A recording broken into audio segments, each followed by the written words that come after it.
Welcome everybody. In this video, I've compiled some of my best coaching sessions from the new season already. So that means that there's going to be a lot of information for you guys to fine tune and make sure that you put yourself in the right position so you're ready to climb and ready to win some games. What I'm going to be doing is I'm going to be putting some descriptions about each coaching session. And what I recommend is that you check out the coaching session that fits your description the best. So if you're some coaching sessions are going to be specifically catered toward mid game. If you feel like you struggle in the mid game, that's going to be the session for you to watch. I hope you guys enjoy. If you guys want to get coached by me as well, link going to be in the description. Enjoy the video. First review that we're doing. What do you got for me here? Yeah, so this season I kind of got back into playing League seriously. I'm trying to climb a lot. In the description of this video, I have my notes from after my own review. Okay. I want to look at those first. But okay. It's like a second game with the block. I just played against the Kale the game before this as well. I didn't know if like Kale mid some tech now, but all right. It's okay. That's very interesting. Very interesting review here. I would definitely leave out this part in the future. That's definitely not gonna help you improve. Yeah. Okay. Anyway, what's your goal, man? Why did you join the MLA? What can I help you with?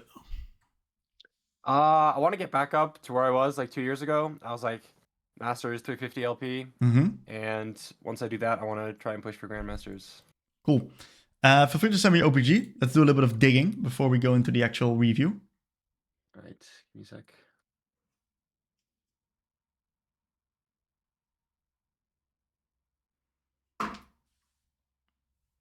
Feel free to send it thread.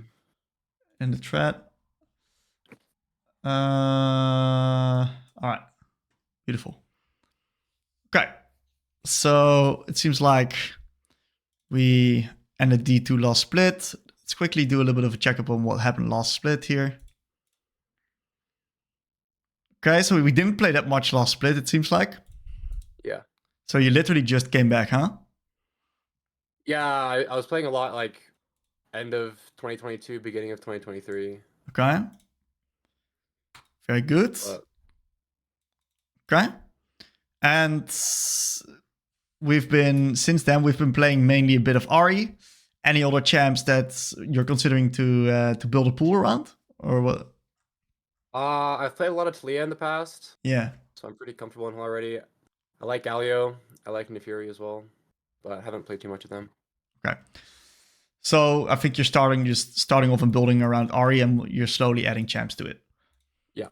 Okay, great. All right. It seems like you picked this game for review. It's the last one actually. Oh, it's this one. What the hell? Yeah. Oh, you guys just saw a lot of kill mids, huh? Yeah, I guess so. Okay, great. I actually played against this exact matchup. I think it was yesterday. So that's always good to reference. Maybe we'll find a few examples in that vault. In general, okay, way it's gonna go. I'm gonna take a look at your game. I'm gonna ask you a few questions, see where your level's at. At the end of the session, goal is going to be for me to give you a learning objective or something for you to focus on, or at least something that you can actually start your journey going. Because the reality is, you want to push to eventually Grandmaster. There's going to be a lot of things that we're going to have to fine tune. We're going to have to work on them. We're going to take it step by step. And for me, today is really going to be about figuring out what the first step is. Okay? Sounds good.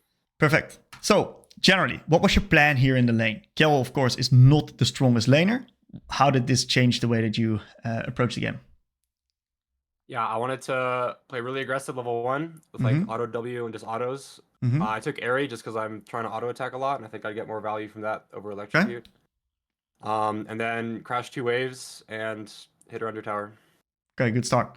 Let's see how we do it exactly. What we'll do is I'll just skim through the VOD a little bit, and there's going to be some times where I rewind some parts, and I'm going to get a little bit more specific about that. Okay. So, as we can see, Kill is a champ that Kill's a champ that wants to, of course, just minimize CS. Really nice little trade here. Beautiful stuff. I personally would have went the electrocute setup, mainly because I prefer to have burst into kill. Not only because it wins me lane, because I already win lane into kill, but rather because it also helps me in the mid to late game, because burst is slightly better than a little bit overtime damage into a champion like kill, which you'll definitely not win in overtime situations. Mm-hmm.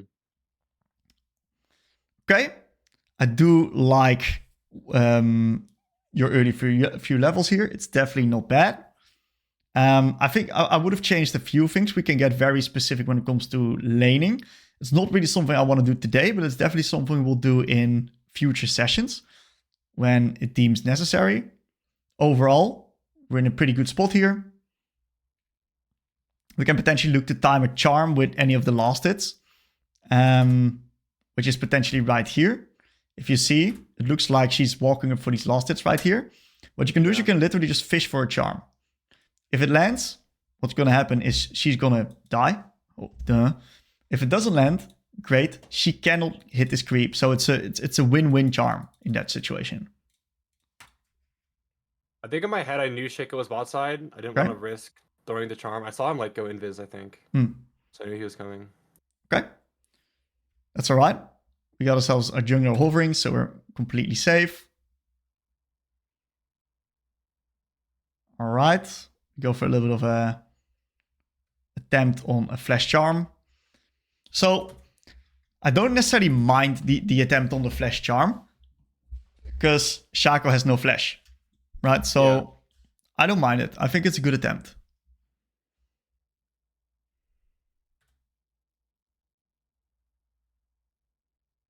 Okay, we get the kill. Fantastic.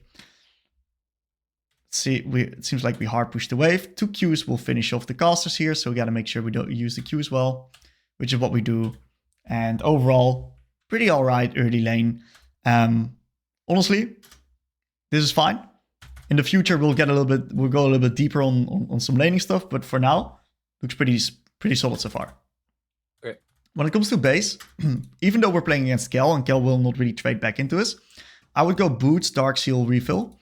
Mainly the reason I go Refill, because it allows me to play a little bit more cocky. It allows me to trade a little bit more heavily, even though Kel doesn't trade back all that often. Makes sense. So, from this point, what's going through your mind? I have a pretty substantial CS lead. I'm also pretty confident I'm hitting 6 first. So I just want to play to get 6 as fast as possible and then look to make something happen. Love it. Really good. Really good idea. I love how you play this wave neutral right here. You don't hard push it, so we deny kill a few extra minions. Really smart wave management here. Very nice. How comes you've been losing games lately? What's the main trends? I'm not sure. I think my laning is probably like what I'm weakest on. So in a lot of games, like when I wasn't against a Kayle, I'll get punished a lot and then can't do much. Okay. Clear.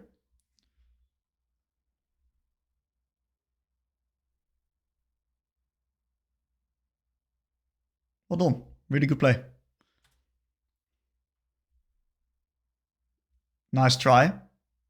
Very, very good attempt. I like how you lined the R in such a way that you actually get her in this angle. She just had a really good sidestep. So really good attempt. Just nice, well played to kill. Yeah. I felt like I didn't have time to hold it there as well. I think I had to go for it. Yeah. Pretty fast. Yep, I think you played it completely well. Okay, so Grubbies are up. We got ourselves double buff. We got no info in Shaco, so we got to be a little bit careful here. Since we got no R as well. I'll be looking to get a little bit of a reset real soon. Mainly because we are incredibly far ahead in gold. We don't necessarily have to just yet because our jungle's not resetting himself as well. But I definitely want to be translating our lead a little bit further whenever we've got our next R up. I think I tunneled a bit too much on trying to dive Kayle. Okay. I was like, she has no mana. She might not have enough for R. Okay.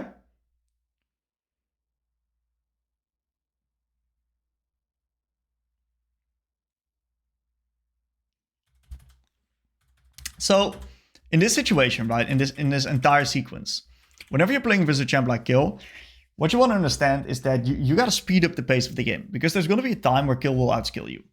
So if you can get as much done as possible onto the map, that's a good thing for you. Given the fact that your Wukong just got grubbies right here, what I would try to do is I would try to ask myself the question, what's next? What's the next thing we can do? Because Ahri's not the strongest 1v1 laner, but she is really good skirmisher and really good in these team fight situations where she can get resets on her ult. She's also she has a lot of wave clear, so she can shove and move really easily. So I think the most logical next response is, hey, let's get going towards the dragon. So I would start signaling maybe, hey, maybe we can do a little bit of the dragon in the future. What we can do as well, since we got R and we are very strong, is we can push the next mid lane wave, get some vision control bot side, then reset, so we make sure that Shaco doesn't take the Drake for free, and we can guarantee it for ourselves after Wukong does a little bit of a top to bot clear. So that would be my mindset right here. Try to play away from the Kayle instead of thinking to punish her more. Like, try to get other things done. Correct. Absolutely. I always try to get stuff done on the map whenever I'm playing Ahri, because the reality is we're not really a champion that does the 1v1 that well. Yeah. Even though I think potentially you could have killed her here because she doesn't have the mana for the R, right?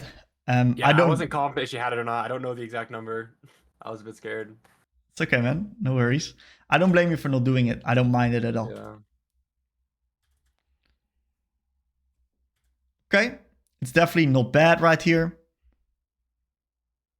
It's 100 mana, so you're completely fine. Okay, 100. She's dead.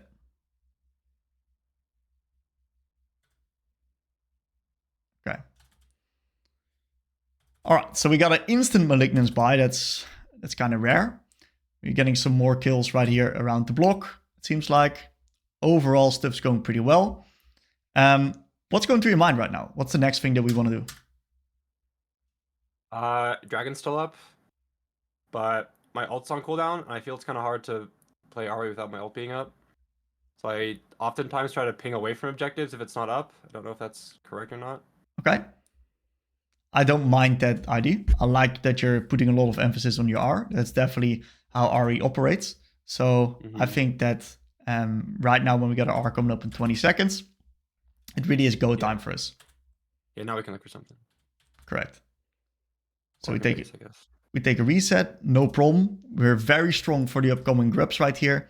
And these grubs are going to give us 6 grubs, which is absolutely massive when it comes to us being able to snowball the game. So drop Drake for it, no problem at all. Let's get these grubbies. Yeah.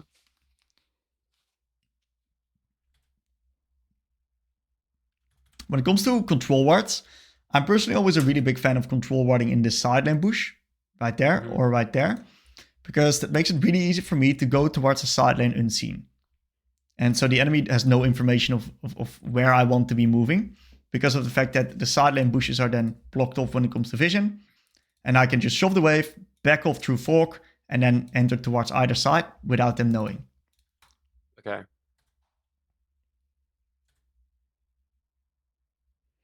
Okay. I love that you're trying to be proactive right here. It goes a wave too early. Yeah, correct. So I think it's really good that you move here, right? But what we recognize is, hey, Wukong is now going for the plate to farm. So we can just turn back, push one more wave, and then sync up with the Wukong to dive top. Yeah.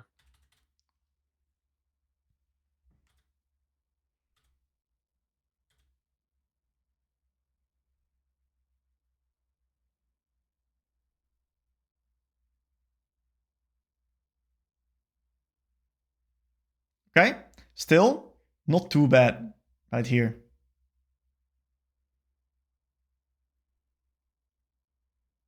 Okay. Dying here is pretty rough because we lose our stacks and we give a little bit of shutdown. And Cal gets a lot. Okay. Do you have a toxic tendency? I don't think so. I think I type a lot and then I'll like control A and backspace and be like, I don't need to send that. Doesn't help anyone if I send it, but okay. Because I smell some negativity here and there with also what you put in your comment here. Okay, it's like mostly jokes. Okay. Yeah. Okay, like it's fine to joke around, but be careful with it because sometimes there can be a fine balance between jokes and losing yourself in that type of stuff. Mm-hmm. Okay, so honestly, right, game is still looking completely fine. We got ourselves a nice little tap. What do you see? How are we going to win the game from this point? Normally I would say I would be in a side lane, push waves and move, but these past 2 games I took Ignite over TP just because I've heard like TP's not very good, so I was trying it out. I was kind of lost without having TP. Okay. I think for that reason, I still recommend TP because I think it makes your mid game a lot smoother and a lot easier. Still my recommendation. But yeah, what I would try to do is I try to skirmish around our ult together with the Wukong with his ult, and then you two guys are like just an incredibly strong duo that I would like to abuse to pressure the enemies. Because when you guys fight together, that's when it's in a good spot. So I would also try to just nuke this wave and just get towards mid lane. We don't really want to be playing on top here. We do not have any interest in playing around top side nor in set because when we're top, we cannot link up with the Wukong. So shove the wave, instantly translate to mid again. Do you think moving here off base was correct though? Since I really mid? Yeah, okay. 100%. Just shove one and move. Okay, got it. Correct. Shove one, get back to mid. Okay.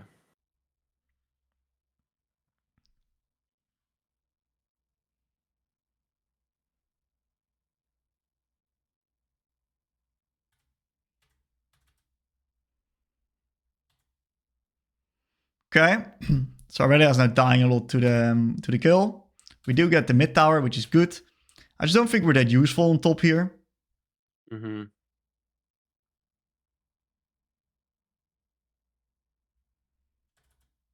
Okay. Game is kind of unfolding without us. I think this is like the biggest thing right here. There's a small mistimer on the initial top dive, and you dying was a bit unfortunate.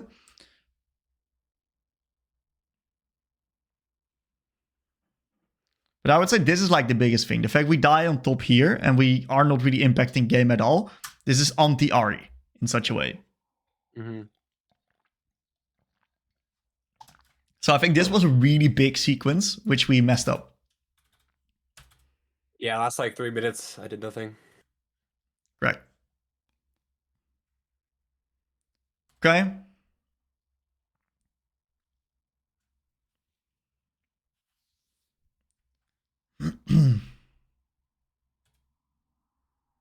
It's really hard for us to impact these fights right here. The boys are dead. We're pretty late, so we're not really having any type of control. We cannot really help our team. If we would have constantly kept up mid-prio, this would have been impossible to do for the enemies. But since we died and we lost mid-prio, our Talia can get collapsed upon, and so does Aurelion. So I think it's partially because of the mistakes that we're making when it comes to the lane assignments, that we're not having prio in the right places. That stuff's going bad right here. Okay. We do some typing. I reckon for you, I want you to just full mute every game. Also pings. Mute chat and pings. Okay? It's better for you. Okay. It's really good that you stay on mid here. We're going to try to get priority here. Wukong does have ult. So I like this a lot. This is actually really good. I think you missed a big opportunity right here. Number one is by queuing these minions. I don't think you should queue. I think the charm is really good. And we should use the multi-thread of this Wukong to now, with Q, dash forward and kill this Quinn. Yeah.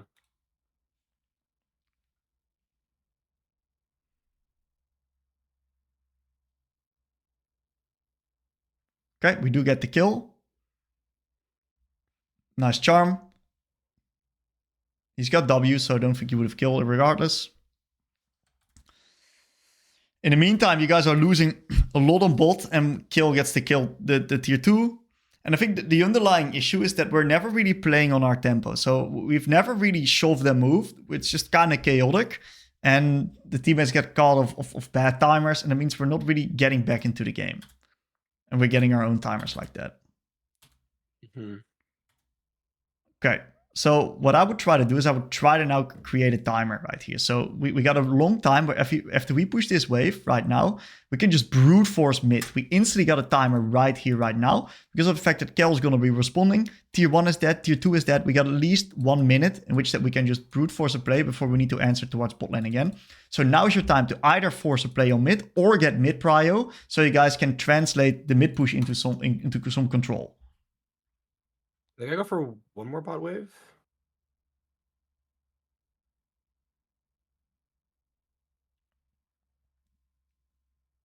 Yeah, I thought I had to catch this first before moving.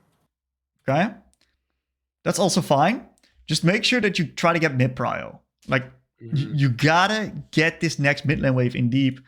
Because if you do not get this next mid lane wave in deep, you're never going to get any vision control around mid, and you're never going to get any push on mid. If you don't get any mid push, you don't get any control of the game. I should be there for that, is what you're saying. 100%, because you got to ask yourself the question. Can your bot lane get mid push alone? Yes or no? Hell no. Okay, if they can't, they need help, and it's your job to help. Yeah. If they can, then it's okay for me to stay in the side? Completely. Yeah. Okay. If they can, you're chilling here. Okay, we get a nice kill.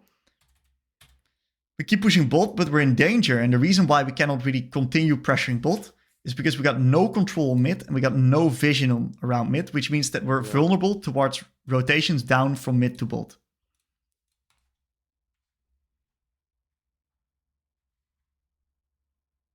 So it does work out, which is good. And see, still, we cannot really continue. It's really hard to play here. Finally, we're getting some mid push, which is fantastic right here. So it seems like this is amazing, right? This mid push is really, really good. So ideally, right now is when we make the play, but it's really hard because the team has already made the play. You think I should have stuck the base there? Yeah, completely. Like, basing is good. Plays over. Yeah. Or like the last time I based, when like Aurelia TP'd in, I felt like mind controlled to stay to help. Like right after this guy dies. I mean, the TP is pretty dog shit, right? It's not a good TP when the enemies show right there. You got no R, you don't really want to fight. So I wouldn't necessarily stay. Wukong is not in place. If Wukong is right here next to you, feel free to stay. Right, but Wukong is still is really far away. So I don't think you guys have the time to play before the enemies actually collapse and do damage to the Aurelia. So you can use this actually as a reset timer.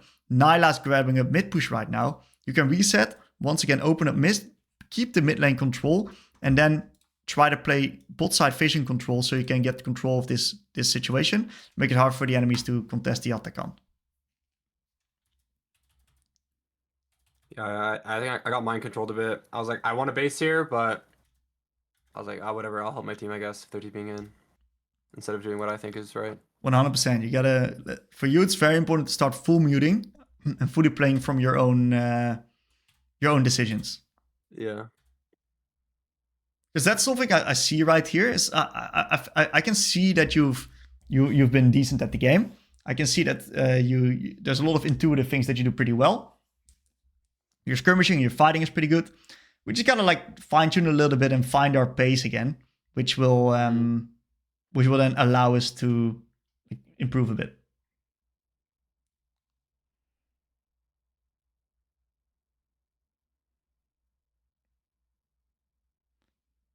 Okay, our camera panning is a little bit off in these fights. That's okay.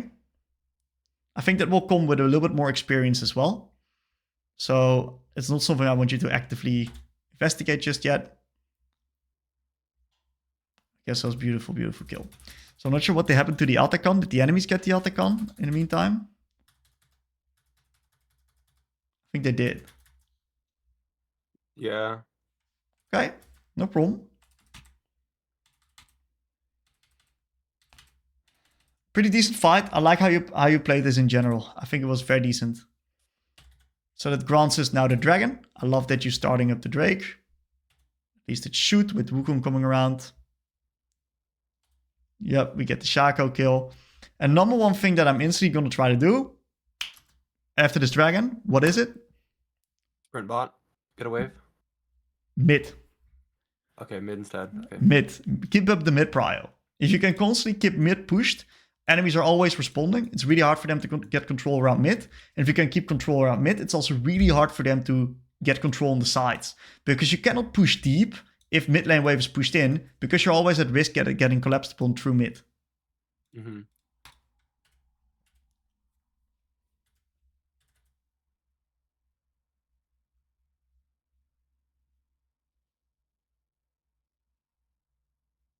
Okay, not bad. Let's reset. Beautiful. Game is in a fantastic position.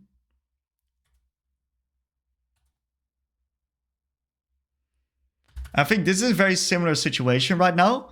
Go mid first, get the mid prio, then go to the side. Mm-hmm. Make sense or not? Do you understand the concept? I understand the concept of getting mid prio. I just feel like if I'm not responding in the side lanes when Aurelia's already mid, then it's just like wasted waves that are just gonna die. Okay. Let's get specific, right? The only time where I'd say you have to be on the sideline wave to catch it is if a big wave, slow build wave is crashing. Currently, there's only a few minions that you're wasting. And the reality is, in this even state, you're not wasting minions just yet. Because it's even. The enemies are losing creeps, you are losing creeps. If that makes sense. Yeah. So if it's slow building into the enemies, you gotta eventually fix the wave. But the way that you can do that is by first going through mid and then into top, because it sets you up for a little bit better position. Okay, I think I have I kind of autopilot into a side lane all the time.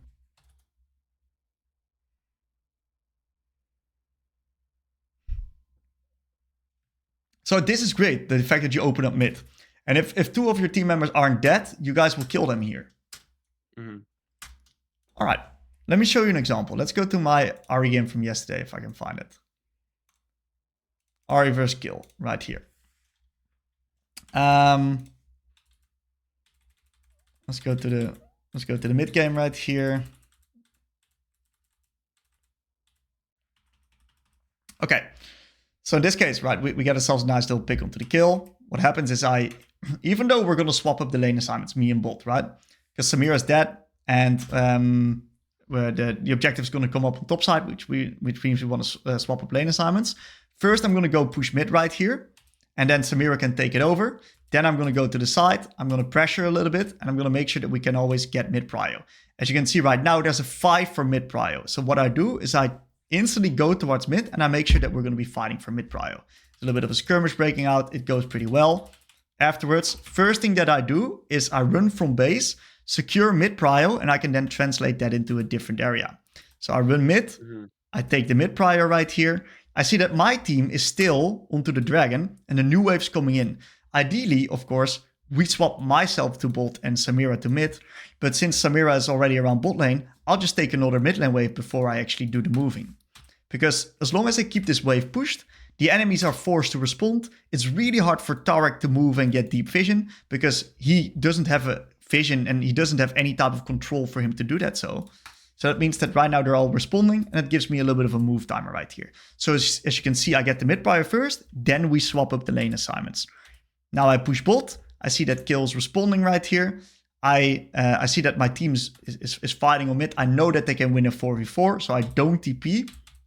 They actually win. And right now, what I'm instantly going to do is I take up the bot lane push. I recognize, hey, Atakan is up. Where do I go? I instantly open up to mid, even though my Samira is also going there, even though we got a neutral bot lane wave state, right? Because I know that mid prio is the key for the next objective. So I push this mid lane wave. I'm hovering around here for the next mid lane wave here as well, because this is the wave that's important. Yeah, I definitely would have ran bot off this reset.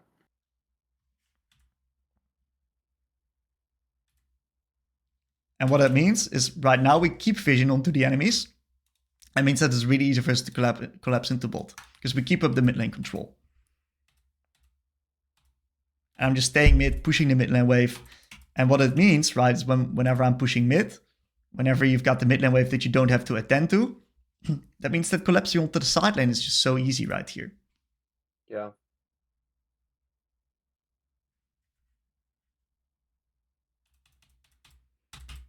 So I push top, Where do we go? Let's get mid prio first. Okay, in this case, Samira's got it. I'll answer top lane real quickly. And I just killed a Kel because I'm really far ahead.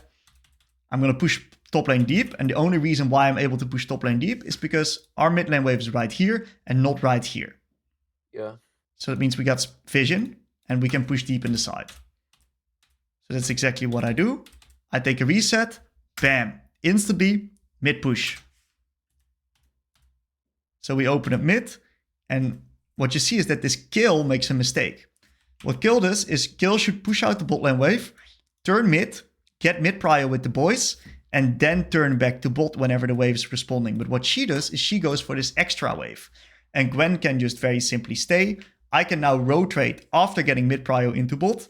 And you see that there's a bit of a pincer movement going on, where Kill's just going to get herself killed. You started seeing the trends here? Yeah, I'm like doing it backwards. I like go bot and then mid. Yes. But I should be getting mid first and then go somewhere else. Correct. Correct. Makes sense. Yep. Games played throughout mid because you have access to both sides. Okay. Very good. Any questions at the moment? I was kind of curious your thought process behind going Swifties this game. Okay. But other than that, no. Really unique case.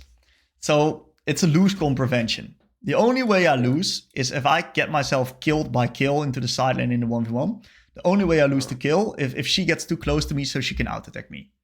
So me getting Swifties plus the upgrade means that I can indefinitely kite the kill and keep playing on my own ranged abilities, staying outside of her out-attack range and make sure that she can never hit me.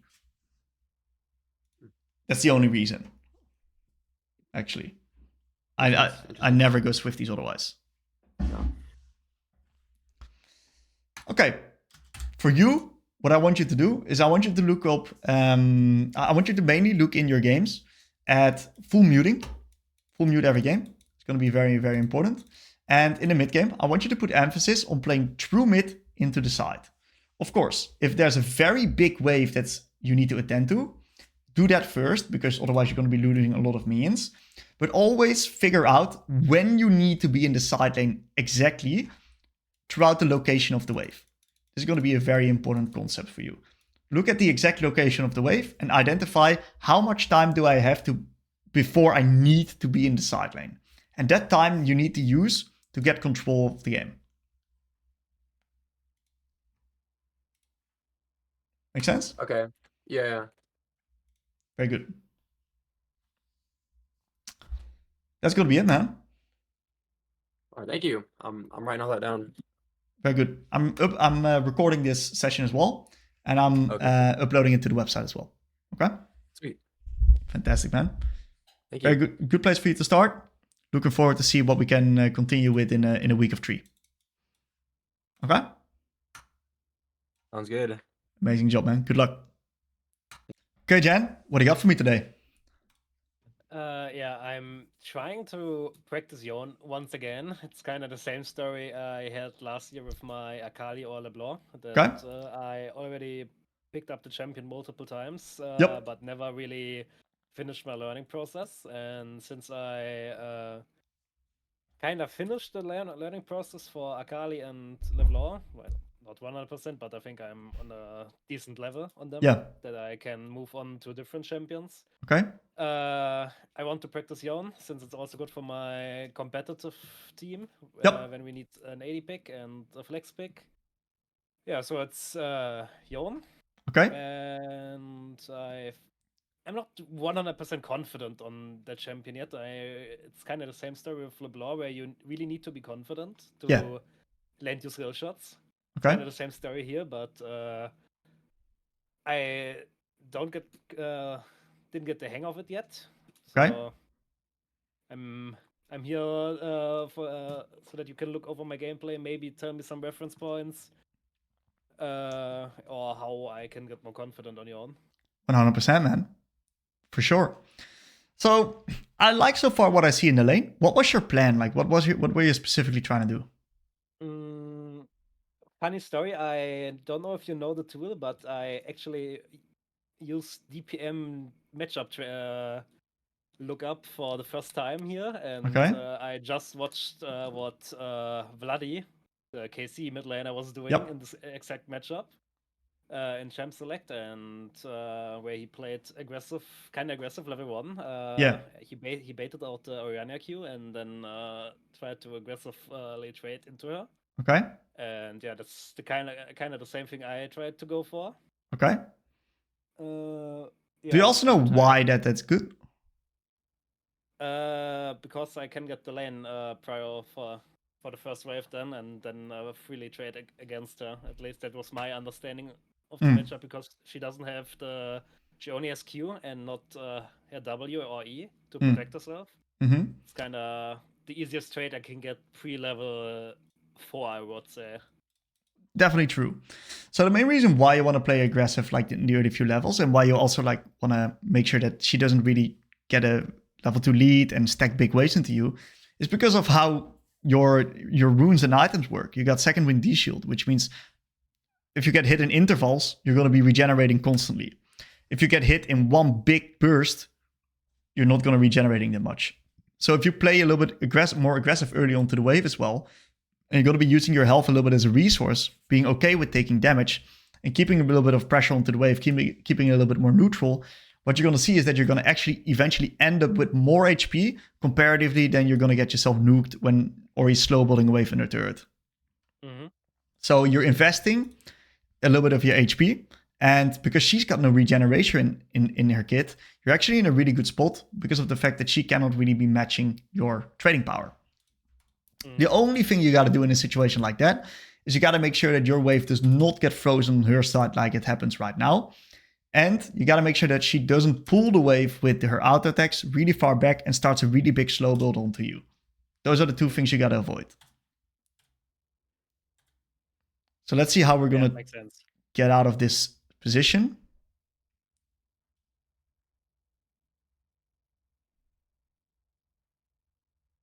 Okay, we take a little bit of health to get out of it. It's fine. She's got no resources.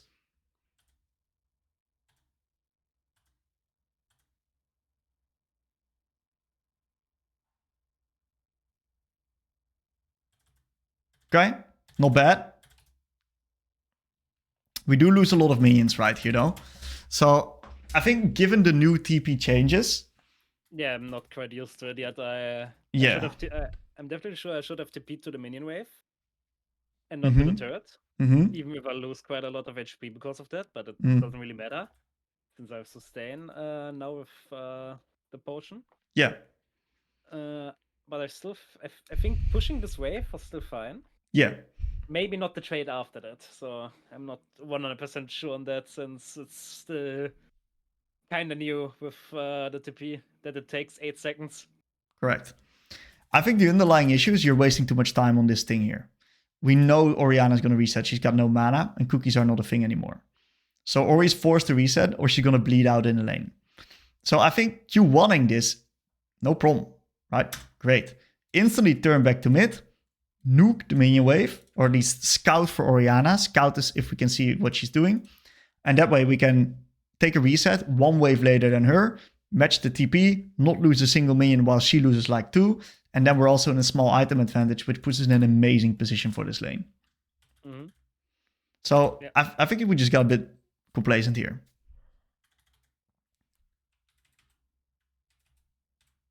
Okay. Wave is in an awkward position here again. We're going to have to trade some HP to get out of this sticky position. I like your baiting here. Really well done. Nice W. Good Q. Can do some more aggressive baiting. For to stand a little bit closer. Stand a little bit right here. So you force her to QW the wave, and that will automatically have the wave slow pushing back into you again. So you can bait her into doing that. That was nice. A good attempt. Yeah, I'm not 100% sure yet about the ranges of Yone's skills. It's okay. I still need to get used to it.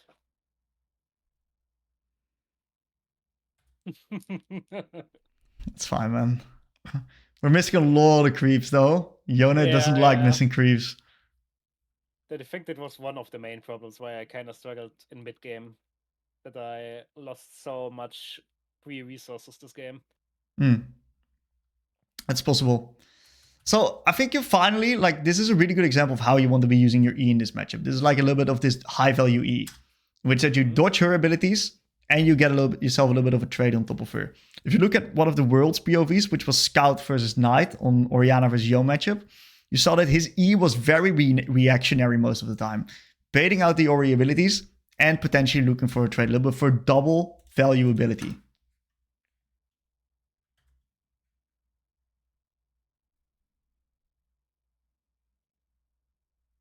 We want to be leaning a little bit more up towards top. Place our control ward in the bush right there. So we're closer to the Lilia. We never want to give Orianna first move. So I reckon instead of us playing right here, all the way right here, I'd much rather have us play here and also keep up the space in the lane. Because this is a very valuable position of the lane right here. Extremely valuable because of the plays happening on top side. So I want you to try to keep that.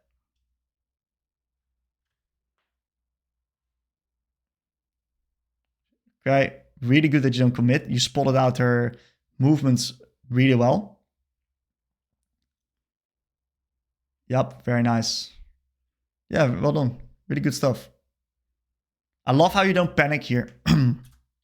Really good. Yeah, I was quite sure that they don't have enough damage to kill me since Ghana doesn't have ult. Absolutely. And I know Orianna damage very well, so... Yep. Really well done. Small nitpick. Right, next time feel free to use your potion a little bit earlier. Because there's going to be situations where it matters. But right here, it didn't. And yeah, I think overall pretty good.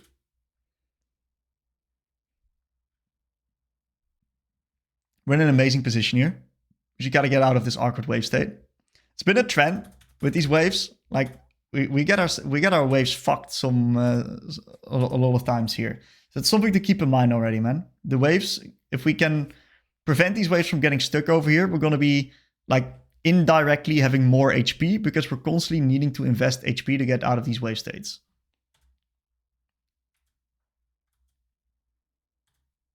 Yeah, makes sense. Really good push.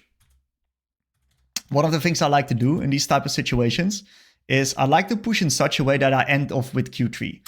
So if you end off with Q3, that means that Orianna, even though she stays, she cannot really contest. Yeah, you will see my plan in like 5 seconds after I've pushed the wave. I ended with Q1. Then I saw that Orianna stays and I tried to get it on the Raptors, but I was like half a second too late. So I need to awkwardly get the Q3 here. Yep. But yeah, in the end, it didn't even matter. Okay, that's good. Okay, well done. Get ourselves the push. Get ourselves the reset. Beautiful. I would get the perfect, exactly those items. We already have a control ward, so I don't necessarily think we should buy another, but it's fine. Better be safe than sorry. I like the fact that you time sums.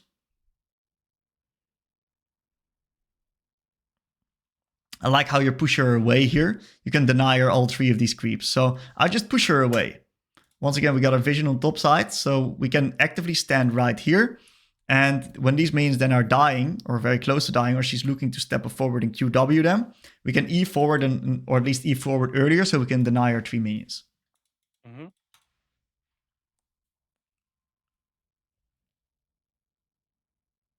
Yep. Really fast right now.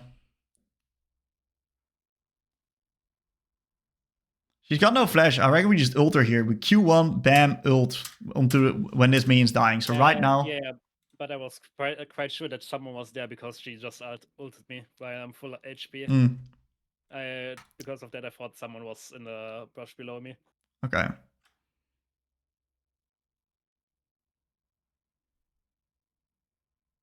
I think you're still fine. Yeah, we're still fine here. Okay. Pretty good. We get ourselves the wave in. So far, so good here, Jan. Not a bad game at all. Yeah, there was one moment where I felt very bad in this game. But it's going to happen soon. That's all right, man. I mean, such things happen with those hard champions. I'm kind of used to it after learning Akali and LeBlanc, but it's I don't know.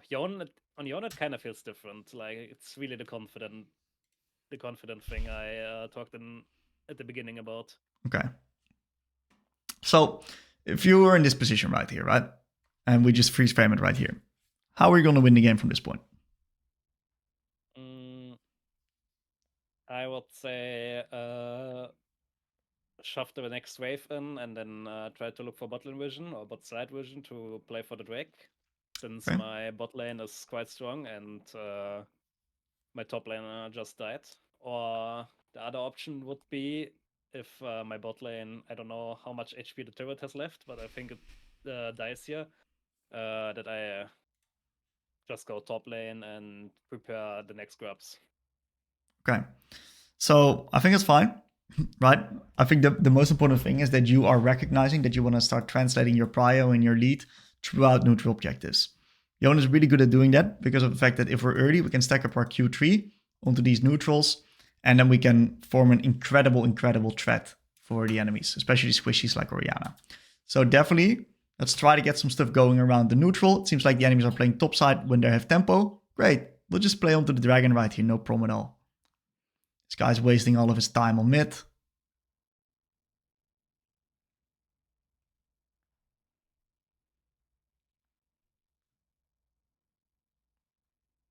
Okay, this Rel is mad or something like that. Yeah, he really dislikes me. Great, free grubs. Beautiful. Let's be greedy and let's go for Drake as well. Let's just get it rolling.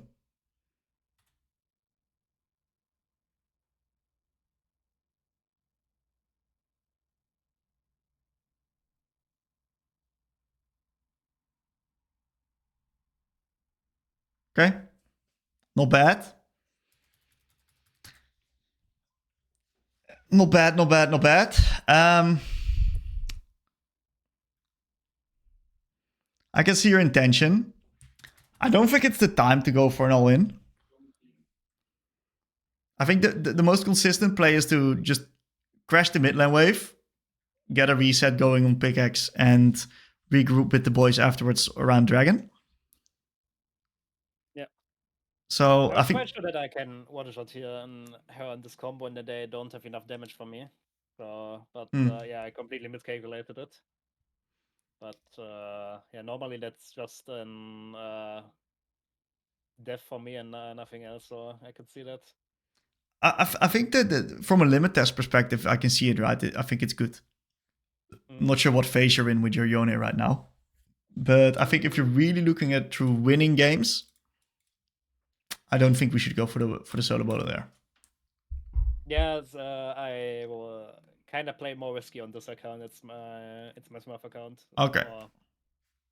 Which has still more MMR than my main account since Split 3, but that's a different topic. That's all right. Okay, so we're in the side lane right now. Very simply, we want to just pressure the side lane, get to our Borg, and yeah, look if we can do a little bit of a shove and move. So right now, main thing I would try to do is get to my Borg. I like that you're initially hovering mid here. Really good stuff. Seems like we're getting the mid prio, so we can turn back to bot. Probably clear the wave and get ourselves a little bit of a reset in. We got vision on Skarner, so feel free to contest the Vayne a bit harder here. You're 3 levels up. You don't have to necessarily like all in her, but I think we can at least do a little bit of fake pressure. It's not like she can ever kill you. Yeah. Let's just remember that statement. Okay.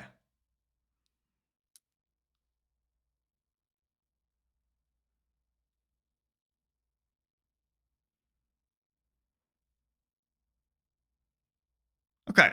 I got kind of clapped there. All right.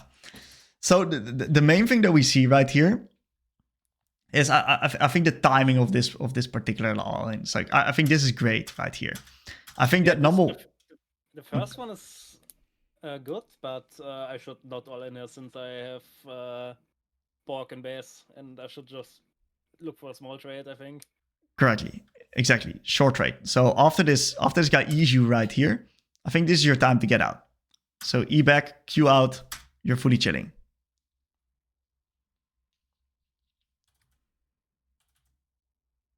Okay? That's all right.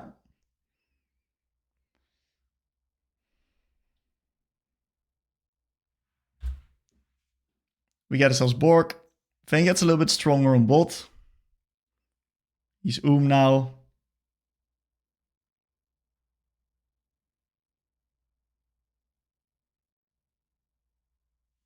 Okay.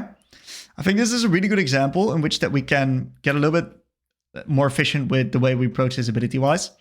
I think if you wait with your E a little bit longer and you actually stack up your Q1 onto this minion, get your fleet to move up first, and then E afterwards, you actually kill her here. In these type of situations, if you don't have to use E, ideally don't use them, or at least as late as possible, because there's always this risk involved.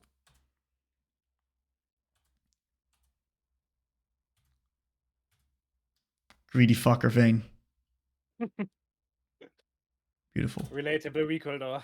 Absolutely. I love how you're being efficient, soaking up some farm here. Yeah, I didn't want. I could have hit the turret, but I was scared that Camille just kills me. I have so much respect for that champion. Absolutely, you should. We should do some tabbing though, and see how strong she actually is, because you might even beat her 1v1. I think you skipped the tab before I attacked the Grump. She has Trinity at this point, I think. Let's see. Okay, you annihilate her actually. Like, she stands no chance to you. Yeah, that's the confidence thing. I'm not sure if I can win this here. Okay. In my mind, I'm here asking myself, can I even win this? Okay. Next time you ask yourself that question, try it. All right. Okay? Just do it. Yep. Just fully send it. And if you don't know, figure it out. There's nothing really that can go wrong. And even if you die, you learn some stuff. And then the most important thing is to figure out why you died. Look at your micro execution. Look at if you just got raw stat checked. And you'll learn a lot from the specific situations. Yeah, makes sense. Especially on this account where I have the freedom to do that, kinda. Absolutely, just do whatever you want. The main thing that leads me to know why we can do this, Borg Spike is really strong on Yone. It makes us an incredible dueler, and especially to Camille. Right, Camille is really good on Triforce Spike, but she's not the best dueler still at the moment. She becomes very strong post 3 items whenever she gets Starix. That's when Starix plus Tabis, that's when we start struggling to beat the Camille. But before that, usually if we're slightly ahead or even, we'll win. Even though we don't even execute it perfectly micro-wise. Alright, I will test it the next time I'm playing against Camille. 100%. Or a champion, I'm not so sure if I can win it. I like it. So really good that we go back to bot. We want to play playing for the dragon right here after we get what it is. We got the herald, so definitely play for the dragon. I do some pinging and some assistance ping onto the dragon. Seems like the enemies are getting some pressure up on top side, so we're pushing bot and we're getting the Drake. I love how you're moving to mid to defend this. Really solid. Let's take. So what I would do here is I would try to get the extra mid lane wave in. So even though Varus is moving, I want you to push in this extra mid lane wave, get prio, and instantly shift this into bot. Because that's going to force the enemies to respond. That's going to give your Karma the opportunity to get bot side vision. And it's going to make it really hard for the enemies to actually defend this tier 2 and access the wave. Because of the fact that they first need to respond to mid and then need to retake bot side control, which they can't because you guys are ahead. So they need to force the way all the way around here, and it's going to force them to drop some minions. Yeah, agree. I just randomly spotted the Skarner there, and then I listened to the on pings.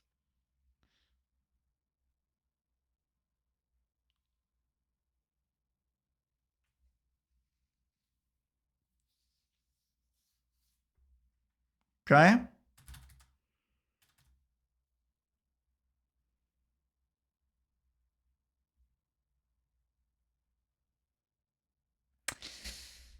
I don't really know what we're doing here. What's going through your mind?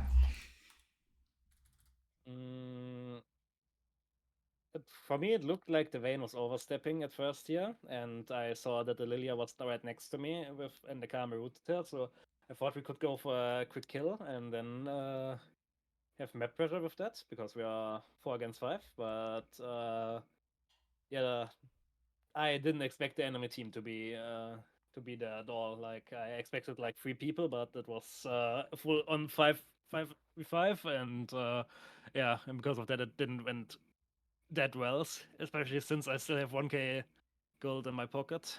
Okay. I think the main thing here, though, is that I don't really see anything that we can fight for right now. So what I would try to do instead is, once again, like I think we gotta shove these waves, also the side waves, and force the enemies to respond. Translate your pressure, and instead of trying to just fight a front to back 5v5, in which we're kind of just flipping these fights because we're playing fair at that point. We don't want to play fair. We want to play unfair, especially when ahead. Just push out the waves, force them to respond, then play if they misstep. Yeah, makes sense. Okay, so we see Akshan is spawning soon. Orange got TP. What's your thought process behind going top here?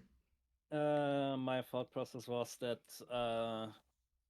I can go for the top lane tier 2, since we have 6 white grabs, and make pressure on side lane and TP to Akshan if something happens, but then yeah, you will see it what happens next, but I kind of get baited here.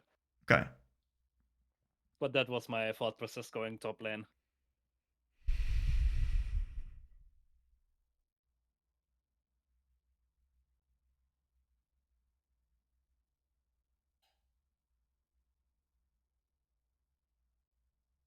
Okay. It's very interesting because like the Lilia, I'm pretty sure the Lilia fucked up the red buff or something like that. I'm not really sure what she did. Lilia completely overstayed here, and then Varus and me tried to save her, what was completely not necessary. We should just let her die here. Yep. In my opinion. And yeah, Varus and me kind of fuck it up because of that. Yeah, because I actually think she's fine, right? If Lilia just runs out, nothing happens. Yeah, and I only TP here because I see the Varus there, and yeah, so Varus and me kind of fuck play up, and I mean Lilia overstayed 100%, but in the end the entire play was not 100% her fault. So yeah, Varus and me kind of fucked it up here. Correct. I think the most important thing as well, it's like there's a slight bit of compensation, especially when you're limit testing on Yone right here. Full mute every game and just do what you think is good and just play your game, even though it may not seem optimal. Yeah, the chat gets quite heated after that play. So yeah, it's very heated. In like half a minute, I'm just going to my Very good. The shush button. No. I hope that could take longer than 20 games this season, but yeah, here we are again. Okay, so we're still in an okay spot.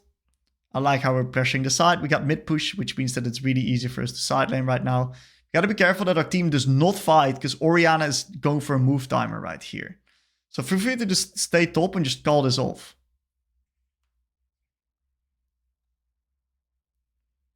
It's really hard for us to play here. We don't have a good angle. We don't have anything to stack upon. We're not early to the fight.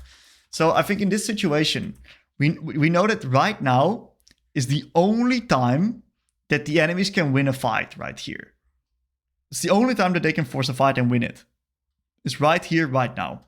What's also happening is that your team is brute forcing into the enemy jungle instead of taking mid lane push.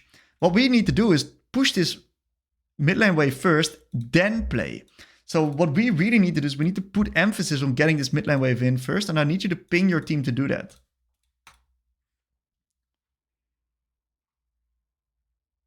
Always push the wave first. Force them to respond, then play.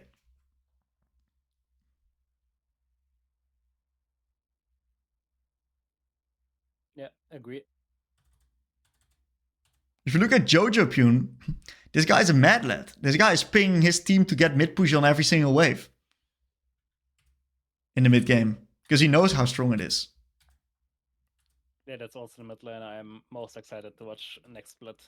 Man, split. He's gonna do some mean stuff in EU, man. Mm-hmm. I'm very hyped for that, and hopefully I will play against him and completely get clipped by him. Love it. Okay. Yeah, this fight I wasn't very sure. We don't have ultimates or the most important ultimates. We have Varus in mind. That's it. So I think I should use my ping here to ping them back, but yeah, I wasn't quite sure how to play the entire thing here. Let's start at the beginning because our positioning is really hard. I think the main thing that we need to do is we need to just group up with the boys in the pit, be in the pit, stack up our Q3 onto the dragon. What happens then is that we then have our E plus Q3 available, which we can then use to, if the enemies overstep, potentially find a pick or chunk or anything like that. And we can then find priority targets because we got so easy access to all of this mobility, given the fact that we can actually stack up our Q. If you cannot enter through mid, you got to enter through bot. But you got to find yourself a way into the pit and stack up your Q3 right there.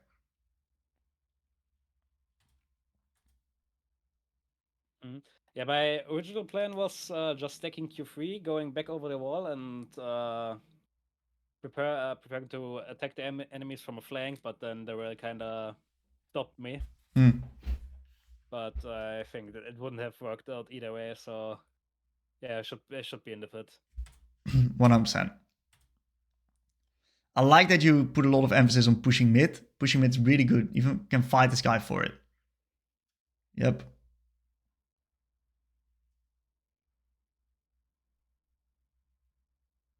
I love Skarner, man. That's such a good champ, dude. That's hands and half left me with one spare. That Skarner champ is a real champion, dude. That's a fucking champion right there, Skarner. You'll win games when you look in that shit. If you would be good on Yone, then yeah, same. All right. But Yones do some disgusting stuff. They do some damage. That's true. I love how you get mid push into the Baron.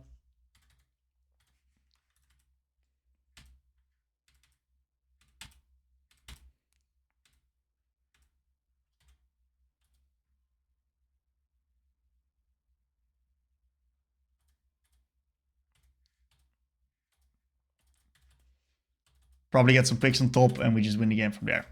Beautiful. So, pretty clear stuff that I see here in your game. I think number one, limit test. Try stuff. Throw your shit against the wall and see if what sticks.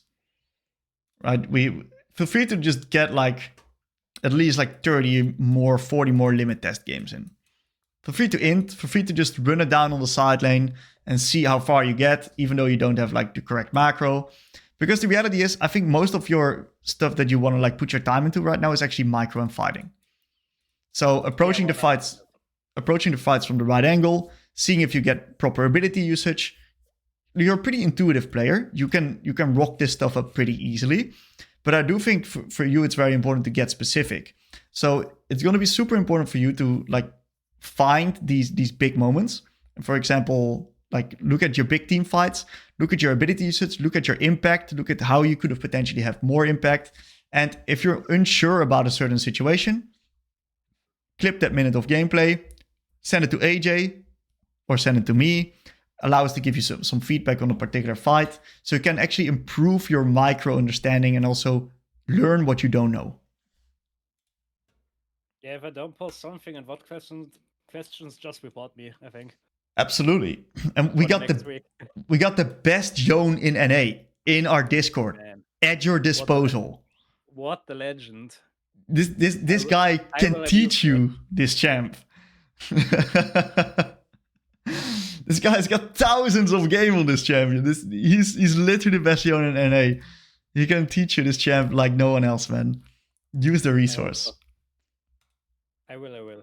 Absolutely. Do you have any recommendations for VODs? You mentioned Scout versus Knight in Worlds. Do you have any other player you would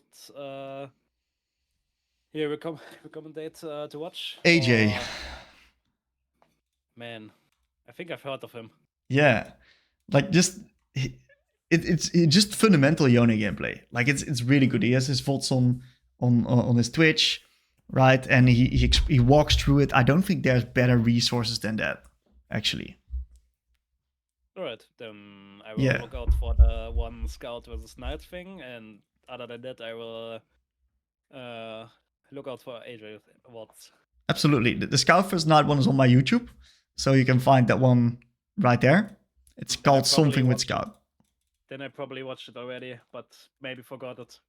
It's a good resource, nevertheless. Any other questions, mate?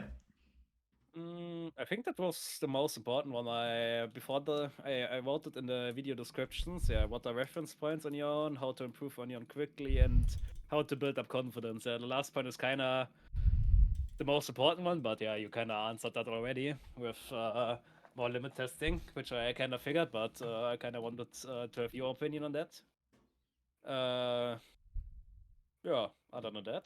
Okay. Yeah, I think this is like most important thing, limit testing and micro at the moment. And reference points, get your micro done first. And then I reckon walk through the mid-game part of the Yone guide on the MLA. This is where we lay out all of the reference points with some examples. And you should literally be ready to plug and play this into your competitive games. Yeah, thanks for too, especially since I already managed to play LeBlanc and Akali because of you. Amazing. I think that's going to be very easy. I just need some more practice. Absolutely, man. And I'm really looking forward to the next review, which we do in about 2 to 3 weeks, right? Where we can get a little bit more deeper. We can get a little bit more deeper on the Yone then, because then you've got the limit testing down. You got a little bit better of these skirmishes. You got a little bit better idea of what Yone wants to do. And then we can get very serious on this champion. So I want to see you then back, okay? Yeah, I will try it. And not this time, not 6 months. No, very good. This time. I need you to show it, man. Okay, man. I will be there. Beautiful. I like to hear that. All right. Then have a good evening. You too, Dad. Good luck in your games.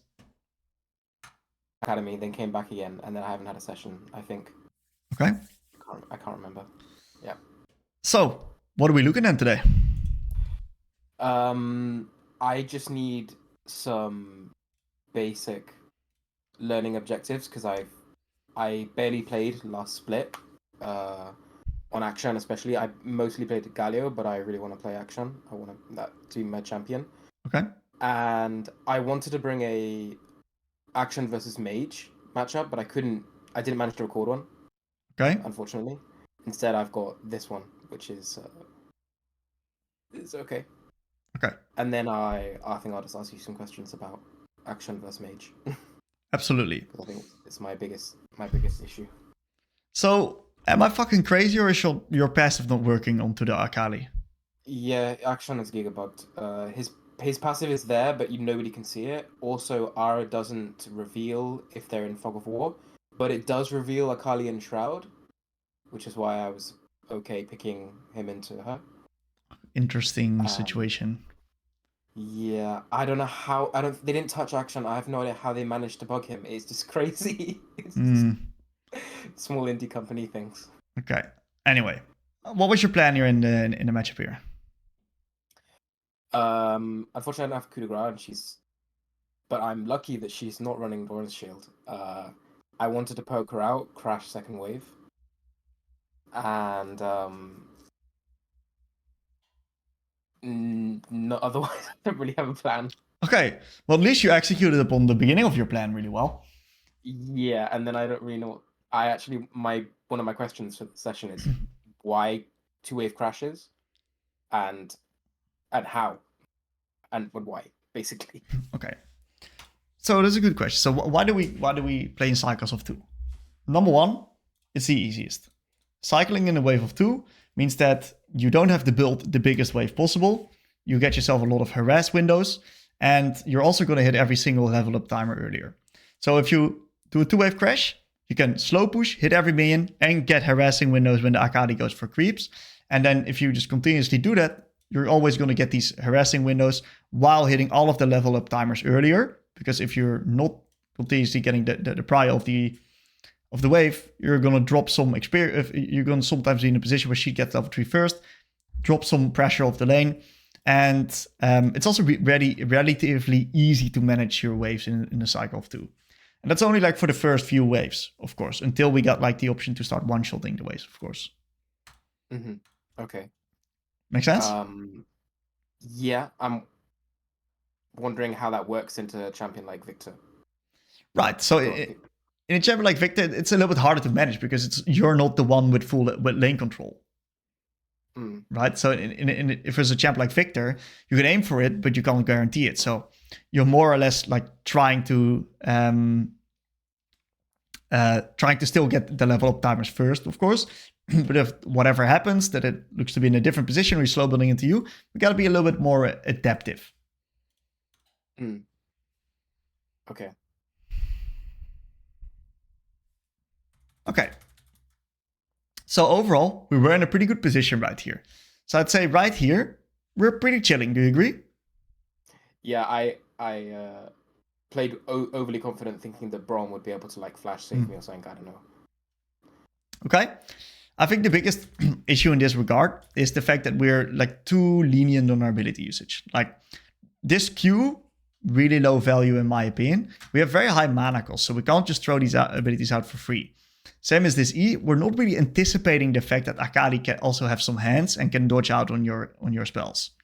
I think the main thing that's something that's not really going through your mind. You're kind of just going purely throughout the Akshan POV, and you're not really thinking, what can Akali actually do against me?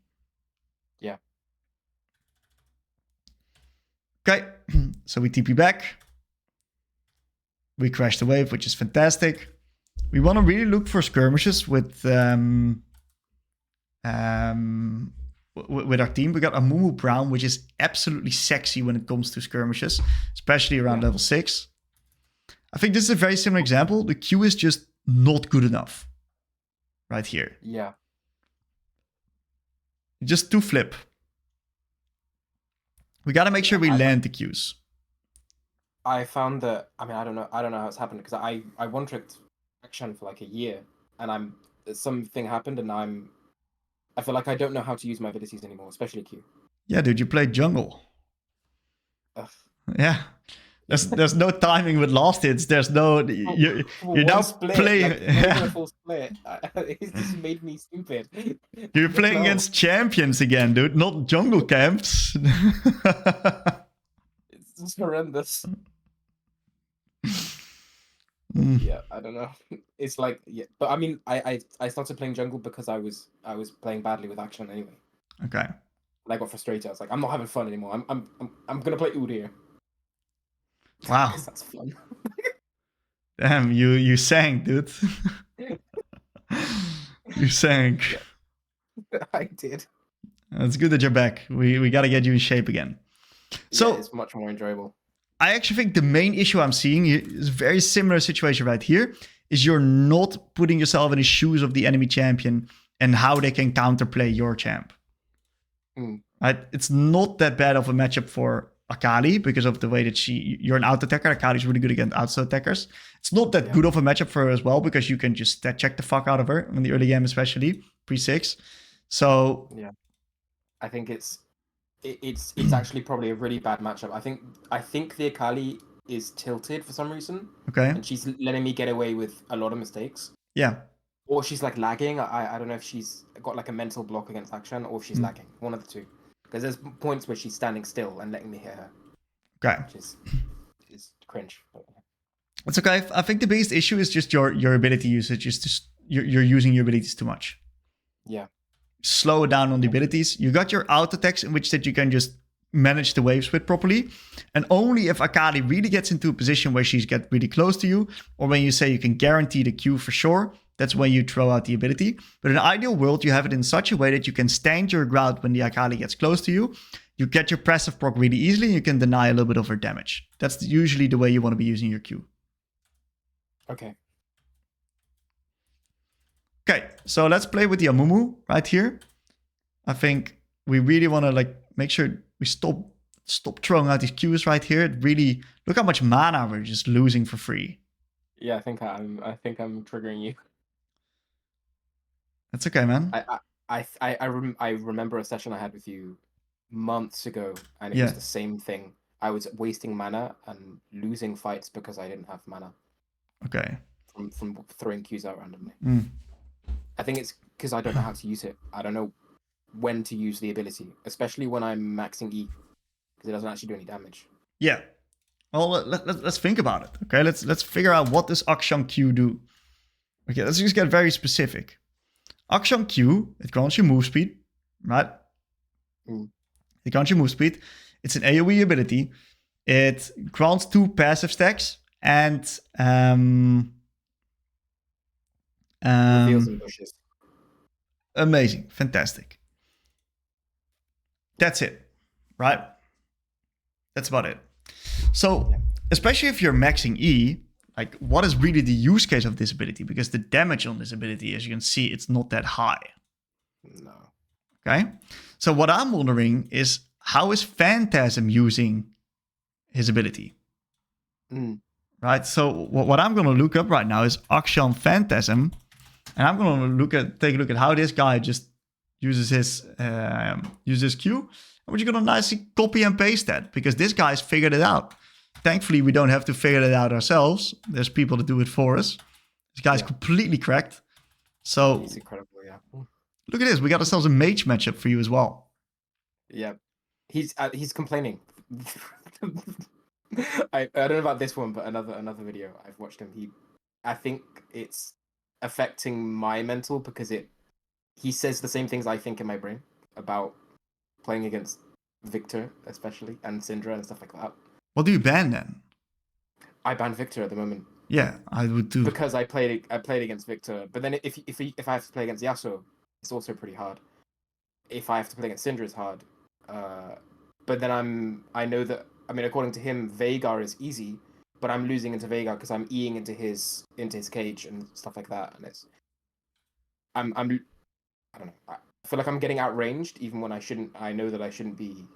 Right. Like I should be winning the matchup, and I'm losing anyway because I'm just like walking to abilities or I don't know, just intic basically.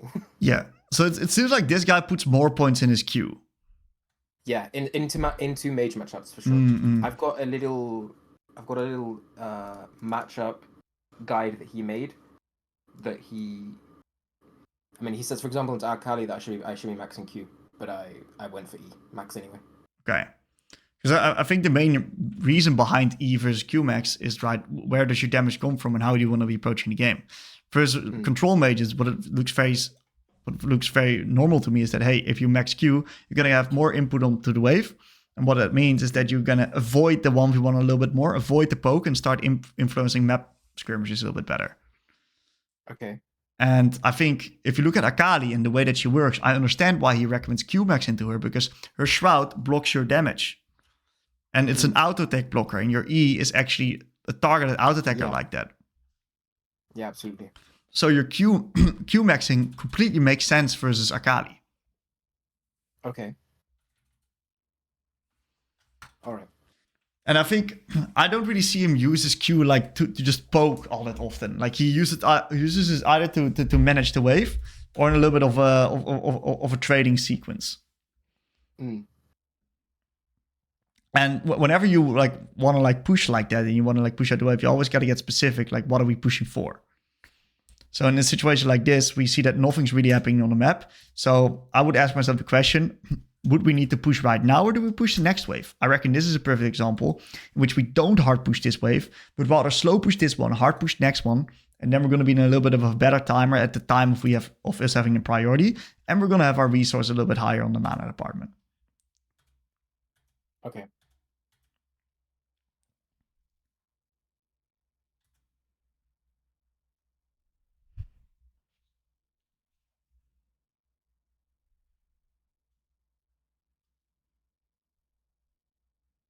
So I like that you play this slow right here, because look what Amumu is doing.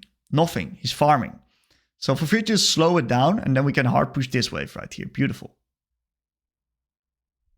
Yeah, I mean, I think I've also just been ramming my face into her for the entire lane phase, and I'm realizing that she's not letting me do that anymore. Yeah. Maybe not consciously. Just... This Q is not it right here.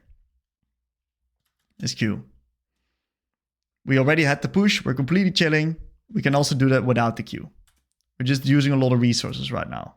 Yeah, I'm using it to farm because I'm impatient. Well, you try to like poker a bit and farm. So it's like a combination. Mm. And I think one thing we need to do right here is like we see that action's happening on bot. Let me quickly take a sip of water. Okay, so action's happening on bot right now. What does that mean, that action's happening on bot? Whenever action's happening or about to happen, you always got to ask yourself the question, when is the action happening? Right? Mm. Given this situation, for us, it's really easy to understand when the action's happening. Because we can spot a Mumu pathing, and a Mumu pathing is leading in that regard. Does that make sense? Yeah. Okay. We also need to check and pan our camera towards bot lane to see the state of bot lane. It seems like it's heavy trading. Your bot lane's really low. Probably the enemy bot lane's really low as well. Otherwise, they wouldn't be able to contest like this that much. So the reason why you gotta move down right now is because it seems like the play is happening between now and 15 seconds. And that means you don't have the time to push out an extra wave and then move. Yeah. I mean, the wave hasn't even arrived. Still Correct. So, worst case scenario, if you move, what happens is you move and you do a little bit of a half roam right here, right? And you recognize, hey, enemy bot lane's backing off. They intend to not fight. They recognize I'm coming. We cannot really dive. Great. In that case, we'll just turn back to mid and we don't even lose anything because the wave's still neutral and it's still like in an even position. So there's no downside of losing down, of moving down, except for maybe potentially getting 150 damage off onto the Akali. Yeah. But you always got to understand, right? What does our champion do? Our champ is the chaos like master, in the sense that if something breaks out of skirmish, we are like one of the best champs in the game to respond to those type of skirmishes. So stuff like this is stuff that has to be on your mind. You scanning like that needs to be good. Yeah. So I think that's a thinking massive too much. missed opportunity. Yeah, I'm thinking too much about the 1v1. Yeah, completely. Like, about the lane and farming. I've got Cull. I'm greeting for CS and stuff. That's right. So in this situation, just continue bot right here. What? Because Rengar will jump out of me. I feel like I'm gonna end the game if I go and try and make a play here. Oh, you don't have to make it, but you can just catch the wave. Because Caitlyn can move mid and catch the mid lane wave. Okay. True. So it's just a little bit of efficiency around the waves. That way you get like 4 more means on average on a team. Plus, you're then going to be on bot, and your Caitlyn's going to be on mid, which is going to be beneficial for the grubs coming up. Because you got TP and you can always move insta. Yeah.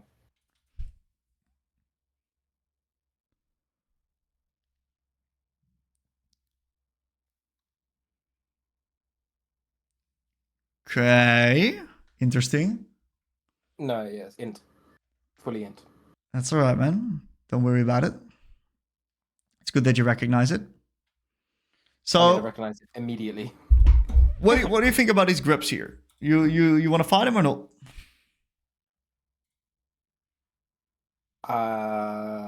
No. Poppy's low. And Yasuo's winning lane. And he can easily cuck me with a W, as well as Lulu can polymorph me during my E if I do try to go in. Okay. Akali, I've wasted R, so I can't even reveal her in Shroud. We're just gonna get bodied if we fight this. What else? Their enemy ADC is also missing. Mumu no R. Oh yeah.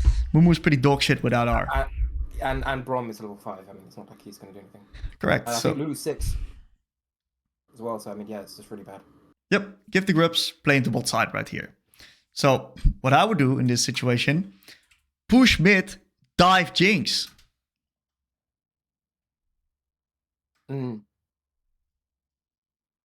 True. Right? Because they invested everything on the top side.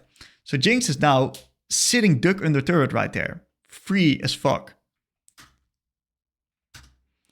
You gotta get out of your lane more, dude. You're in your lane too much. Yeah. I need to be thinking more proactively. 100%. On Lulu here, but I mean, it's better to kill the ADC. Of course, She's because also got a bounty. Yep, because she's gonna lose minions for it, and that's when the real big kills happen.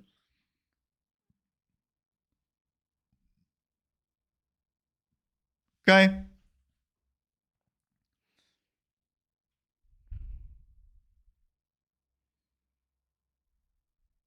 Nice, good job. I'm pretty proud of that E. Yeah, really Felt nice, this man. time. Well done. Beautiful little reset. Fantastic. I'm not sure what these ults are. I'm not the biggest fan. We're half mana again. So we gotta keep this in mind, man. And we see action happening onto the Mumu. And my instant default response would be move, because we're in Akshan. So move, move, move, move, move.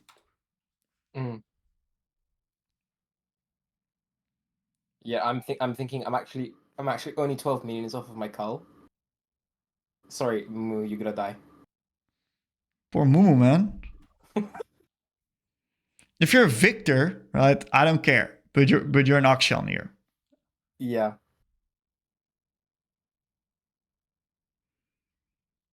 Okay. Nice little I don't solo need to kill. revive him because I killed the wrong person. It's fine.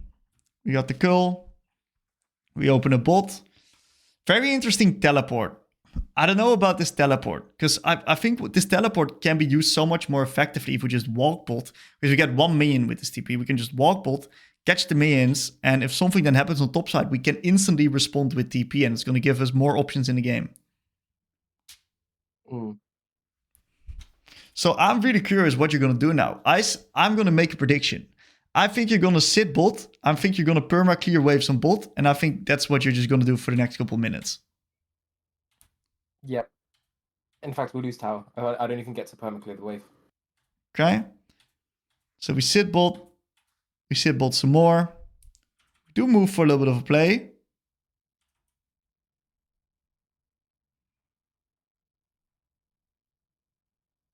Guess I got like TP'd or something. I should just walk through fog. That's also possible. Nice little E. I'm not panning enough, so I don't even know. Not bad E usage there. That was decent E usage twice. I'm okay at using the E. I feel like I used to do stuff better. I don't know why I'm like mental booming here. I'm sorry. Okay, let's end it here. That's Even fine. if we win the game, I don't know what's going on. I don't know. It's okay, man. The beginning of the season is always harder than mental. I really don't like the changes, and it's just making me. I think we've got the boots. No, they've got the special boots. Okay. Not even that good, but. No, they're most of the time actually waste the gold. So really? Yeah, they're actually not that gold efficient. Like especially these magic boots, they're just dog shit. No way. But they give like % magic pen and stuff. Whoa. It's good as a final item, but it's actually not that good. But don't you get like if with void stuff you get is it 8 or 10% they give? You get 8%. Yeah. I mean, I guess it's not that much, is it? Nah, it's not even getting to the 50. Yeah. Nah, it's not much at all. Yeah, it's just like I've got a pretty weak mental, I think, and especially because I've been playing very much. I'm flailing in general. I don't know what I'm doing, and then on top of that, whenever they get the boots or something like that, it's like extra. It's like a mental debuff, even if it's not actually doing anything.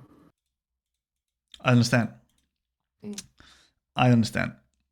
For you, man, what I want you to do is I want you to expand your view. I want you, instead of like trying to constantly brute force through your lane, I actually want you to put a little bit more emphasis on trying to actively look and scan for skirmishes around the map. And if anything happens on the map, ask yourself the question, if you're not there, right, in the review, if anything happens, a key moment in the game, and you're not there, ask yourself the question, how could I have been there, or how I could have recognized that something was about to happen? That's the way I want you to review. That's going to be your out-of-game learning objective. Your in-game learning objective is going to be, I want you to put more emphasis on retaining your mana resource in the lane. And I want you to be a little bit smarter about your ability usage, waste it less, and only use it when absolutely necessary. Because mana is not a finite infinite resource for Akshan. Okay. Beautiful. Do you have any other questions? Yes, I was writing something down and I thought, in these matches where I'm against a champion that bullies me in lane or like outranges me, like Victor, Yeah. Syndra, Yeah. what would be my game plan? Well, the main thing is that we just kind of want to avoid the 1v1. And like, unless the enemy makes a mistake, we can, of course, like use our offense as our defense and trade really heavily to put them on a kill threat, because we definitely win extended fights and extended trades. But if we can in a position where we can be nuking waves and be going into Volk and make them respond to waves, they cannot really play the game because they cannot follow anywhere. Because we're always threatening an all-in on top of them, especially an extended fight is one they will always lose. So if we get ourselves in a position around these skirmishes in the early game, they cannot really play the game. I can tell it from a mage POV, because I've played a lot of mages versus Akshan, is that the best thing for me is if they stay in the lane in the 1v1, because that's where I beat them. But if they try to avoid the lane and avoid the trades, and they make sure that they put a lot of emphasis on dodging out of my abilities, they nuke the wave, they find their timers, they look to roam, I can't play the game because I can't follow, because I don't know where they are. If I run into Akshan, I get myself killed. So I'm forced to stay onto mid, and you got to use your strength onto the other lanes. Okay. Yeah, that's basically what you're saying is what's happening to me. I'm like in lane, I'm getting poked out. I can't dodge Victor E. I feel like I can't dodge it, or it's quite hard. I'm missing on CS. I can't even walk in range to Q to clear the wave. This is, I don't know when this would be in the game, but that's what's happening to me. Yeah. Quite often. And then it just feels really frustrating. So I'm getting outscaled, but also I'm losing in lane. So when do I win? And it just feels like never, because I lose in team fights as well. Of course, because it looks like you're just trying to 1v1 these guys too much. Look outside of your lane. Okay. That's where those guys can't play. Yeah. Do I drop waves? Sometimes. Yeah, if a play is happening right now on bot, drop the wave, move. Okay. 100%. Yeah. 100%. But you gotta always get specific. I recommend just watch full Phantasm. Yeah, and just watch full Phantasm VODs. Like, how is he doing it very exactly? Like, when is he moving? When is he staying mid? How is he preventing damage taken? Get very specific. This guy's an incredible, incredible player. Yeah. You got an insane resource for you. Yeah. Okay. Thank you. Okay, man. No problem at all. Awesome. I got an Aurora VOD. Yesterday I sent a lot of clips into the VOD questions and AJ reviewed them. Okay. And the main thing he found was that I'm taking too many bad plays on Aurora. Okay. Like I don't know how to say no to bad plays. Okay. And I think there's also a lot of work on my macro in the fights. Not on my macro, but my mechanics in the fights. Yep. To be done. So I want to go over the mid game and the fights primarily, but we can also skim over the laning quickly. But it went quite well, the lane. Okay. I missed a lot of CS because I haven't versed Orianna much on the champion yet. Yeah. So I think that's also part of it. Okay. That's fine. But I'm still improving. The lane is still like improving on its own. So I don't think we need to review it too in depth. Okay, so I'll just quickly go over a few points in the lane. I would go into longer range mages like Orianna. I would actually, I want to slightly update my assessment of what I said before. I think Comet's actually really good versus them. And then I would start E, and I would just look for a little bit more of a poke-oriented, longer range playstyle, because I think it's a little bit more obtainable to get like easier damage on top of them. I also put 2 points in E and then start maxing Q, because it's just really easy for you to get for yourself to just get an E plus Comet proc onto them, and get control of the early few levels really hard, because they actually cannot really match you like that. Okay. But besides that, I really like the fact that you are actively trying to extend trades. You're actively playing around your auto attacks and your passive, regenerating yourself a lot of HP. I like that you're trying to get into her face. I like that you're trying to make it dirty. I like that you're trying to get the early push into the Orianna. So overall, I don't really mind the lane so far. I think you're doing a pretty good job here. Yeah, I've seen the Comet style in some videos, but I haven't really, like, I tried it at the beginning of my Aurora journey, but I haven't touched it since. It's so okay. Maybe it's something I need to go back to. Yeah, I think it's worth trying into the longer range mages. Okay, beautiful. So we got ourselves a decent earlier reset right here, and Orianna's got a little bit more mana, and we got a little bit more. Damage. Whenever Orianna uses a Q like this, forward time. Okay. Yeah. Okay. Maybe I could have used my W to dodge the ability and like engage at the same time. Also possible. Absolutely. Feel free to just get dirty, get into her face, and look for a little bit of an extended trade. If she uses her Q like that, that means that she now doesn't really have an ability to damage you, because she can only E herself, and then her Q is 6 seconds cooldown at this point in the game, which means that you got a little bit of time to get a trade, and then end of the trade with your E, slower, get out, and she cannot really retaliate because of the fact that isn't it fine because she isn't auto-attacking the wave? Because I zone her from the wave if she uses her abilities, and then I get pushed, and we get better trade opportunities later on. Not like, really. I don't need to brute force a trade into her, because like it could be risky because her cooldowns are so short. I think you can easily take a trade here, because the reason is if I jump in with W now, then the chances of me landing QE are quite low, I think, because I will need the W to gap close, but then I will be on vision again once I'm in range, and then she can just dodge the QE because I have to throw it at max range. I don't think so. I think you're going to be completely fine. If you W forward right here, I don't think she can really... Like, she's slow as hell. Like, you're really fast because you have a lot of move speed. She's incredibly slow. And I actually think you're going to get into auto attack range easily. Really? But if she calls the ball back to her now and then uses like the W for move speed, she can... I think she can kite me. Mega worth, because she then uses more mana compared to you. Okay. Absolutely.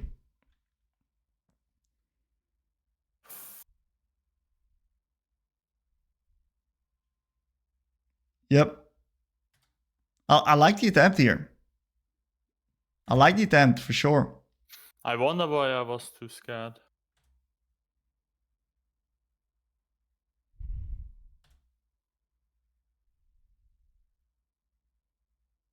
Okay, good Q. Yep. Yeah, here I could have traded again because she used the W on the wave. It's okay. But I feel like if I have no mana item yet, if I just brute force these trades all the time, I feel like I will run out of mana before she runs out of health, because I will miss some of my abilities probably. Of course. Right, of course. Like, I think if you go with the assumption that you miss your abilities, I don't like that idea. If you go in with the assumption that you're gonna miss your abilities, then we shouldn't play skill shot champs. Right? Because you're playing to land, right? And if you already think you're gonna miss, you're gonna 100% miss. If I look at my Auroras, I don't miss the Q out that often. I think why I don't want to go in with W is because the W costs 80 extra mana, which is quite a lot. But if I can land the QE without the W, then I can save a lot of mana. Of course. I fully understand, right? And you got to put it in perspective, because currently mana is not an issue for you because you're full mana. If you're half mana, of course, be more careful with the way you approach the trades, because mana is more valuable to you. But whenever you're full mana, for free, just send it, because it's not a problematic resource for you at the moment. Okay. Make sense? Yeah. So I gotta always put it in perspective. So you see how much mana regeneration you actually have on Aurora? Look how fast it actually goes back up. But is that Aurora specific, or is this just on any mage that buys Doran's Ring? Of course. Most mages on Doran's Ring. But you don't really use your abilities all that often on Aurora. As you can see, you only use one Q. You don't necessarily use your E otherwise. Yeah, I have noticed I stopped taking mana flow band and I didn't even notice it in lane that I was missing it. Exactly. You don't necessarily need it. So I love this trade. It's beautiful, right? We're really playing on her HP bar and we're putting a lot of pressure onto her. We're doing an absolutely fantastic job. So really nice. No pots. I want to see this aggression, dude.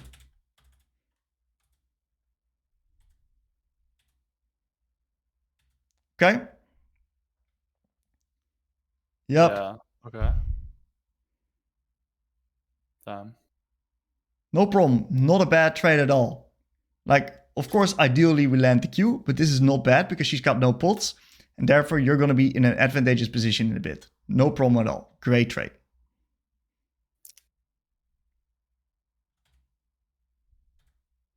You got more kill threat than her, so get dirty. Do you think I can kill her if I just R onto her right now? Not necessarily. Yeah, Karma's there, so I probably shouldn't do that. But like, if it was an isolated 1v1. I only do that if I if there's no objectives coming up. So if I know that I'm not gonna need the R in next 1.5 minutes, I'll ult on top of this guy's face. Otherwise, I don't do it. You don't use ultimate in lane for solo kills if an objective is coming up. No. Okay. But like, if you use it in lane, you get guaranteed kill. But you argue that it's more like valuable to ult for the objective because you get a potential kill plus you get the guaranteed objective. Okay. Yes, correct. Because you're a skirmisher at heart. Like, especially post level 6, you're not the strongest laner anymore. You're not really looking to interact in lane anymore. The main thing you're trying to do is you try to play for these type of situations where you look for these type of skirmishes where you can just have this massive impact and have AoE ability. It's an AoE ability, means that most of the time you don't really want to be using it in the 1v1. You can, but most of the time you don't really want to. So even though I have a lot of angles potentially to like chunk this Syndra, potentially kill her, I don't do it because I am looking to use it into skirmishes, mainly. Yeah, okay. Very similar to Ahri. Whenever you're playing Ahri, sometimes you might find yourself a potential kill window, but you don't use it because you want to use it for different means. There's much more useful ways to use your R. Damn, okay. I didn't know that.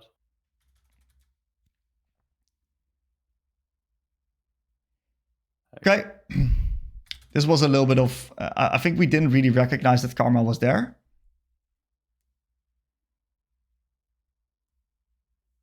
Or did we?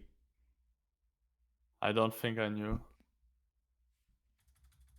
So it has been an issue recently that I'm not using my loot states, and this leads to me not being aware of enemy support roams and not being aware of the upcoming objectives. Okay.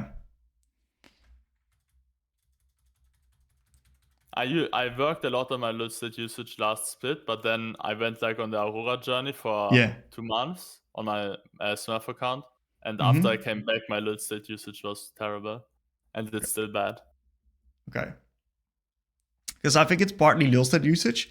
I also think it's partly like a little bit of warding and leaning, right? Because we've had ourselves a lot of warding opportunities right here in this lane, and we haven't really used it, which means that if we want to be playing for the push right now, we cannot really do that because we have no wards and we got no cover, which means that it's too risky to play for the push, and it's much rather just play a little bit slower. Otherwise, we should have gotten a ward out and then on either side and lean a little bit more heavy, and then we can actually do it. Yeah, I think like placing your wards also is like a lute state usage thing, because you have to be aware that you need to get the wards out, and like usually you get the idea during the lute state. Absolutely.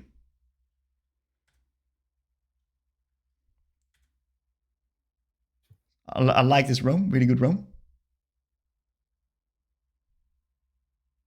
Nice job, well done. Was it worth investing R? Because we don't, like, it's only like 1 kill. Okay, what do we lose? No neutral objective. No neutral objective up, so I think it's fine. If Well just R for the done. Exactly, perfect response, dude. That's it. No neutrals up, right? Great, no problem. Fantastic R. We're not going to use it any other way anyway. And now we got our next R coming up precisely with the next grub spawn. So honestly, the timing is great in my opinion. Really good R. Okay, so we do some tabbing right here. We see Talon's really far ahead. We're really far ahead. Bot's ahead. Top's ahead. Everyone's winning. Great. What's next? I think the grubs. Grubs, 28 seconds. Spam ping that bitch. Oh, I actually pinged it. Okay. Beautiful. Let's get our team excited here. I want to see more pings onto the grubbies here. Yeah, in this situation I was a little bit confused because the Kaiser was pinging me to go bot lane. Yeah. But I didn't want to go bot lane, so I think that's where a lot of my mental stack was going towards. I understand. So, I understand Kaiser's ID, because Kaiser wants you bot with TP, right? Okay, I didn't understand that in game. Because she doesn't want the enemy to get the platings. Okay. And I think it's good that you stay mid actually, right? Because yes, in the ideal world, of course, we can swap and we got TP bot. But the reality is, she's pushed in the wave. She can just come mid and play right here. And after the play is done, we can still TP bot to just catch the wave. So she doesn't recognize that. And she ints by going back to bot. Yeah, right but here. the communication I could have done instead is like just spamming the objective, and then she will probably still come and I can stay, and then we can fight us for the objective. Correct. Okay. Yeah, Yep. I need to work on my communication. That's okay. So we do a little bit of a fight. So this honestly wasn't too bad since we didn't have R yet. Kai says now here. We do have R right now. I like what our Alistar's doing. So right here, I just pull the trigger. We got Alistar engaging. Bam. R. Yeah. So we got the multi-thread ready right now. We got an easy setup onto these guys with the Alistar stun onto him. If we had R right here, plus our combo, plus Kaisa with that's hitting, we nuke this guy. We trade 1-for-1 and Ashe is then fucked because she's trapped in your R. Damn, but Kaiser didn't have ultimate. I'm not so sure. And Wukong, yeah, maybe I was scared of Wukong, but I can see the R angle in hindsight. For sure, I think there's another one right here. Just do it. But I think the Wukong was really fed. Okay. So I'm not sure. Like, we are 2 levels ahead of him still, but I don't know. Is he gonna kill you? Is he gonna dive you? Probably not. I think you're fine here. You got a lot of room to play on. Plus your R slows twice, either on initial cast and on walkout. So that means you got a lot of time in which you can just slowly kite, wait for your abilities, allow Kai'Sa to regain space and start hitting.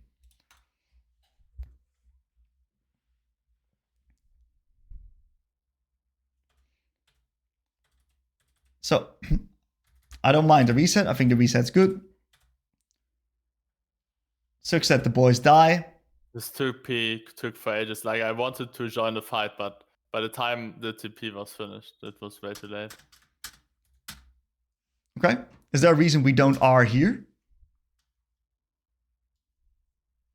I don't think we can kill them. Why not? Because the Alistar doesn't have any like damage, and like it's basically only me. The Karma has probably a bunch of shields. Like I have to basically land everything. Everything has to go perfect for me to get the kill. Like even if I miss a single skill shot, I will not get it, and they will just run me down. Okay. Thankfully, this guy's got point and click CC. So if you land your R and you slow him, this guy will CC her, and that's gonna land your Q plus E.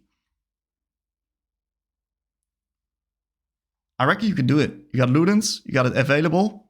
Your burst is immense. Yeah, maybe I'm underestimating the damage then, because in my eyes, this is not a kill. But yeah, okay, okay. Yeah, you're killing this guy. Trust me. You're killing this guy, man. Don't worry about it. Here, I respect this. Very nice. Beautiful. We get both sums. Fantastic. Next timer, we kill her. No sums, Ash.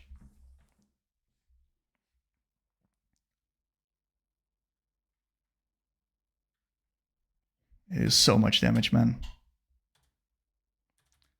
Okay. So one of the things that we recognize is you're a little bit too... you hold your R a bit too much when there's actual team fight, when you actually got multi-threat. Feel free to just send it on your R. Okay. But only if you got the multi-threat. Because your R is a really good setup tool.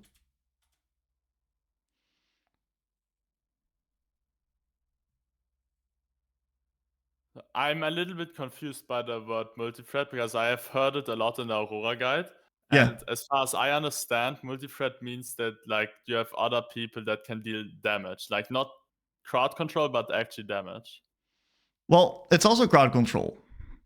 So it's just other people that can help you with either landing your abilities or that can put pressure onto the enemies. A champion like Alistar puts pressure onto an Ashe. Because if she fucks up, she gets CC'd, and then she can get killed. Right, so it's a pressure thing.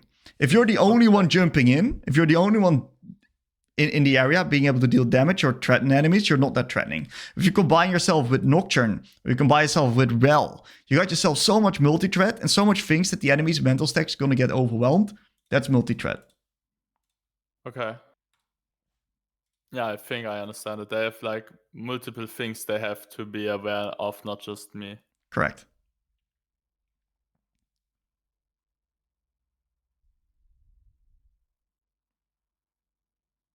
Okay.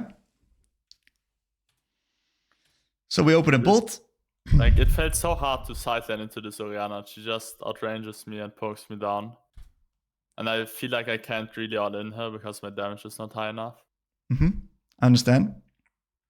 What I would do as well is I would not really interact with this Orianna in the side. Right? What I would do... I just go move now and then I wait until she shoves in the wave and then I catch it under the tower. Like, playing ping pong with the wave. Correct. What you can do even is you can even just open up mid right here. Allow her to take this bot tier 1, because if this bot tier 1 is gone, it's good for you. Because I can catch the ping pong has like a longer time, and then I get like larger roam windows. Exactly, spot on. You got more time. So feel free to just drop this turret if you feel like you got a good angle for it on mid. Or if you feel like you need mid control first before going into the side. Absolutely. Okay. And then we see right here, okay, we catch this nice little minion right here. Plays happening, just move. No need to catch this next mid lane wave first because we don't win the 1v1 at the moment. Great, just move first. Let her push this wave in, let her get the turret. You get yourself a kill. Then you turn back and you catch the minions afterwards when she's gotten the turret. I mean, just looking at these tab, I think it's crazy that I can't win the 1v1 hash. Like, she's like sitting on tier 1 boots and like and not finished Archangel staff. And I have like all these items. Okay. I can't kill her. Like, it's very frustrating. You can, if you ult onto her and if you can reach her, right? But is that something we want to do?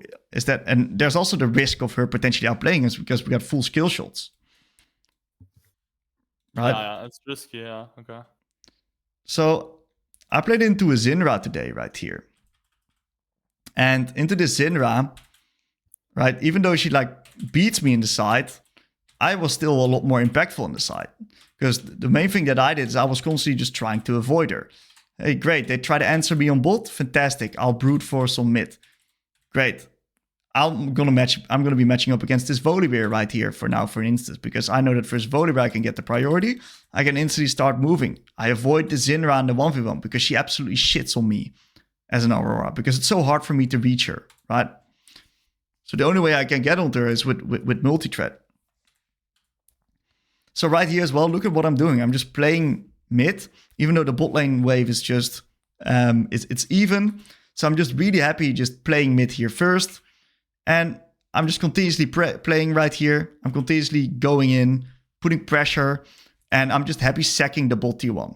And only right now I recognize, hey, bot T1's gone. I'm just going to be nicely catching the wave right here. It's going to give me a bigger roam window. I don't even take the risk to continue pushing further. I first get some vision. Right now I push deep, and bam, I'm instantly trying to position myself on the map. I'm not really interacting in the side. I'm not really interacting that much. I'm more or less just rather trying to play the map a little bit more. See how little interaction there is on the side lane? Yeah. I'm just constantly moving, navigating my pressure somewhere else. And if I fight, I fight in group situations.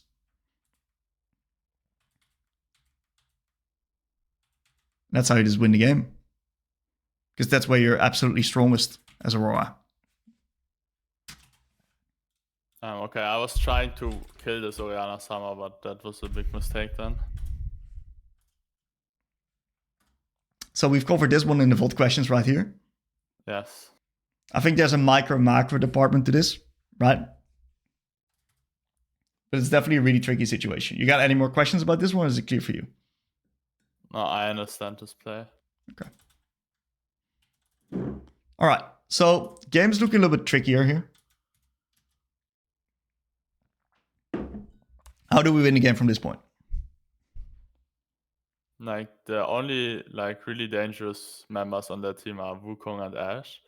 So if we can like maybe find me and Talon find access to the backline, then they only have Wukong left, and I think we should wait for Aurelia to get pressure in the side lane before like looking for a fight. Aurelia is definitely like incredibly strong. One of your stronger members that you can definitely play with. So I reckon just keep Shovel moving, and you gotta make sure you play two lanes. So you play mid push into the side lane of your Aurelia, and you're only gonna be navigating your own side lane whenever you gotta be catching the wave. So I'm happy to let this turret drop and just play for mid right here. So instead of me moving bot, I'd probably just be very happy just moving mid and instantly starting up this Rift Herald, because I have no interest in defending this bot T1 right now. So I don't want to play there. Yeah, we covered that.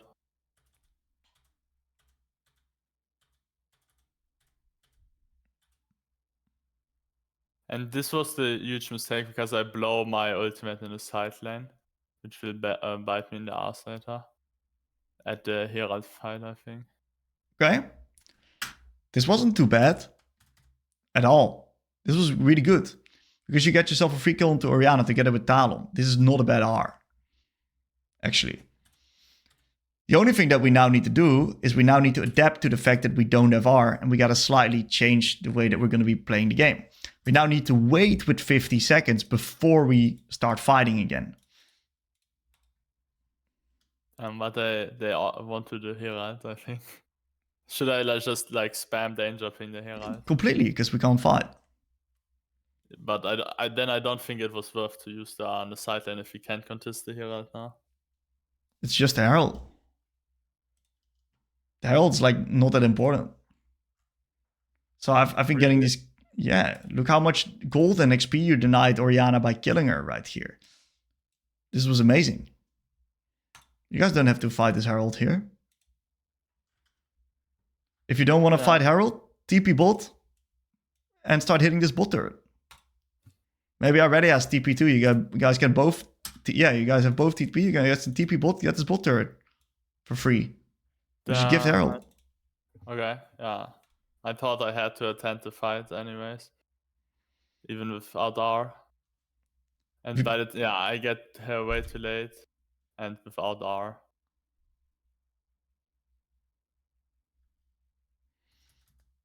And then I've even bait my allies in. Like, this is what I mean. Like, if I can't say no to bad plays. Right.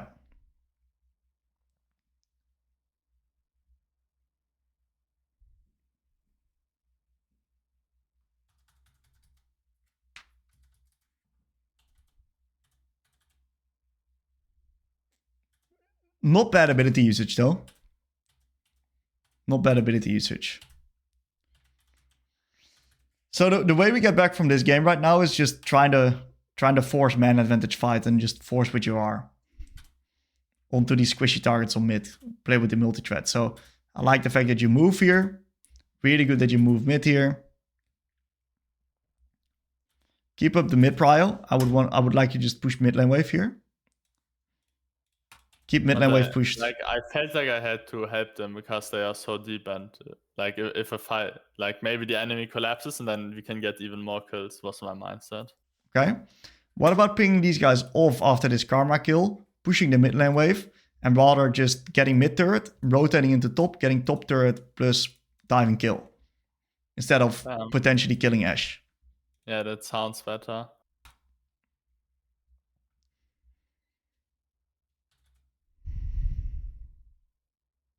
But I have like, if you didn't tell it to me, I would never have seen that angle. Okay. Like pinging off the play, then taking the one tower, rotating to other lane, taking another tower. Like, that's not what's going on in my head. Like, I didn't even know that was possible. Okay, that's all right, man. So how many Aurora games are you in total? Like, I think 125. 125. Okay.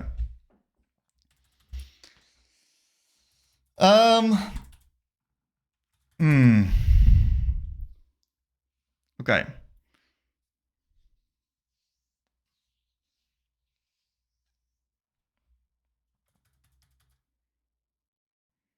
So I don't blame you for not seeing that, right? Because it's really tricky to see that. The main thing that I'm just thinking, right, is like the way I'd like to navigate my plays on Aurora is I'd like to navigate to in a way that such that I push the wave first, I force someone to respond, and that gives me a timer to make a proactive play. Because whenever you're pushing a wave and you then get kills, that's where you can do stuff on the map.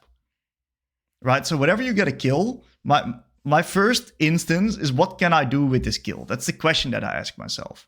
Because you don't kill for the sake of killing. You kill for the sake of getting tempo, getting an advantage somewhere, getting pressure, so you can turn it into objectives, which will then win you the game. That's how a champ like Aurora wins games.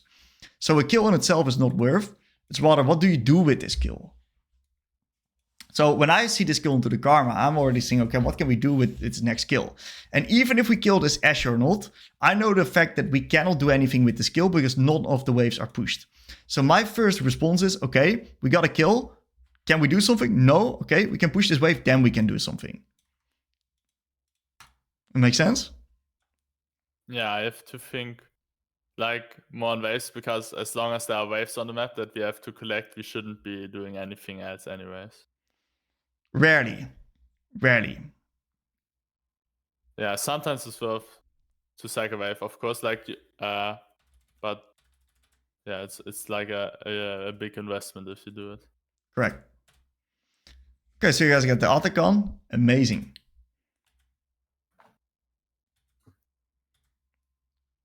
What I would try to do is try to time up yourself with this Aurelia, which is now mega strong, and look for a little bit of a fight together with her.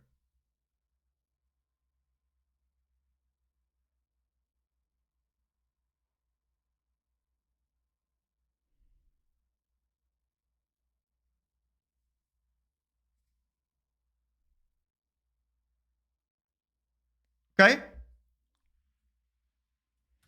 So let's break this down here, because this is honestly a very interesting situation. So we see that the enemies are contesting our top lane camps right here. Right? We see that Kai'Sa's pushing out the mid lane wave. Great. This is already a fantastic fight. Because what happens is we just pushed mid lane wave in. Right? So it means that we're in a great position right here. We got all the ults coming up. I think the problem in this case is that you're too slow. Right here. You're hitting this ward right now while your team is fighting. You're taking a really, really slow route right here. You got yourself sweeper, so that means that you can actually just walk in here. And you know what the flip side is? What if they actually sit in the bush and they try to collapse on you? No problem. You got R, you got W, you can easily get out. And what happens if they wait and try to collapse onto you like that? They're actually not hitting the Talon and the Aurelia. So you're providing a little bit of multi-threat and you're providing a little bit of value. So feel free to just walk through here with Sweeper, and you shouldn't be in a position where you're going to get yourself killed. Because I'm pretty sure that if you can actually have this R down here right now, with your Aurelia hitting and slowing the enemies for your Aurelia so she can deal a lot of damage, you probably win yourself the fight here. If you have an R right here down right now. Yeah, Kai'Sa would also ult in. Absolutely. And yeah, by the time I arrive, like my Aurelion and Talon are already dead. Okay, and I think from this point, the game is really, really hard. So, I see your struggles when it comes to the fighting. There's a few things that I think we can start off with. Number one is I want you to actively try to interact a little bit less into the side lane. And I want you to actually look for more opportunities around mid. Because Aurora, we call her the mid-wave murderer for a reason. Right? She's really good at killing people on mid. Because of how many squishies there are on mid. And how good you are in shove and moving. And clearing vision. Going into fog and just pressing that R button. Pulling the trigger. So, more shove and moving. Less interacting. That's one thing. Another thing that I see is I need you to be faster at these fights. I need you to be faster on these fights, and I need you to be more, like, feel free to just time your R with multi-threat. You gotta try to be in a position where the timing of your fighting is lining up with the rest of your teammates being able to also play. So the multi-threat in that case is gonna be really, really important for you to look out for. Who's my damaging players? Who are my other threatening CC carries, right? Try to time your engage together with them. That's when you're going to be the most effective. So the timing of your fight is very important. And I think if we're starting with these two things, that's already going to be a massive, massive improvement. Yep, first edition. Amazing. Okay, enlighten me. Who are you as a player? What is your champion pool right now? What are your goals? What are we going to work at? I'm just playing Asol. Okay. I've just recently come back to the game, but I played and was plat like 4 years ago. I think a bit longer than that. Okay. And I'm just trying to get better at Aurelion Sol. Mm-hmm. Very good. And in this game, I feel like I did good in the early game, but then I didn't really know how to transition it to winning the game. Okay. So you felt like you did pretty okay versus Aurelia, which is a pretty hard matchup actually. Yep. Yeah, I thought I did okay until like the 18-minute mark, and then I didn't really know what to do with myself. Fantastic. Let's break it down, shall we? Is this something that just generally also happens in your other games, where you do like okay in the lane and you struggle in the mid game? I think it happens sometimes. Usually not as bad as this game. This game was like particularly bad for that. Okay. When it comes to the ASOL, right? Did you get the chance to check out the ASOL guide on the website already? Yeah, I watched the whole guide. Any questions that you still have lingering after that guide? No, I thought the guide was good. I felt like I understood a lot better. Okay. How to play him, because I played a lot of the old ASOL, so Yep. it was a little confusing to come back to this ASOL. Play style's a bit different, I think. Mm-hmm. Yeah, I can see that, dude. How many games have you been able to play since you've returned to the game? I think I played like 30 games last season, and I played like 10 games this season. Okay, so we're really quite fresh off the press. Yep. Okay. When it comes to your time investment to the game, what are you what are you looking at for this current split here? I'm probably right now I've got a lot of time, but in general, probably like a 3 block every day or second day. Probably is how much time. Okay. And any extra time on the weekends, or is that just what we're mainly working with? I think right now I've got like a lot of time, more time than that. Like I could probably play 2-3 blocks a day if I wanted to. But, Okay. But honestly, in general, yeah, maybe more on the weekends. Should be good to go, man. Like all of the signs, they line up. You got plenty of time. You got plenty of ways to get better at the game. So everything looks clear to me. Okay. Wait. I think this is where we get a really good first look of the first major point that I would want to elaborate a little bit on in the game. We see right here that Aurelia is really low. She just hard crashed the wave. We're catching this wave in the tower. And we now know that for a fact Aurelia is resetting, right? Yep. Great. So Aurelia is resetting. And whenever it is in this situation, you always got to ask yourself the question, right? Can we hard push this next wave before Aurelia returns? Yes or no? Yeah, I feel like no, because I'm a little Exactly. If the answer to the question is no, after clearing this wave right here, instantly we press the B button and we'll get to reset as well. Just TP back and we can match the Aurelia like that. Wait. Yep. If the answer to that is yes, feel free to hard push it like this. Yep, feel free to hard push it like this and then you're going to be completely fine. Okay, sweet. Okay, so it did kind of work out because Aurelia didn't freeze the wave. If Aurelia is a little bit better, you're going to get punished for it. Right, yep, I see that. Okay, really good pings, dude. Very nice pings that you don't want to gank. Beautiful. I reckon here as well, just get yourself a reset in.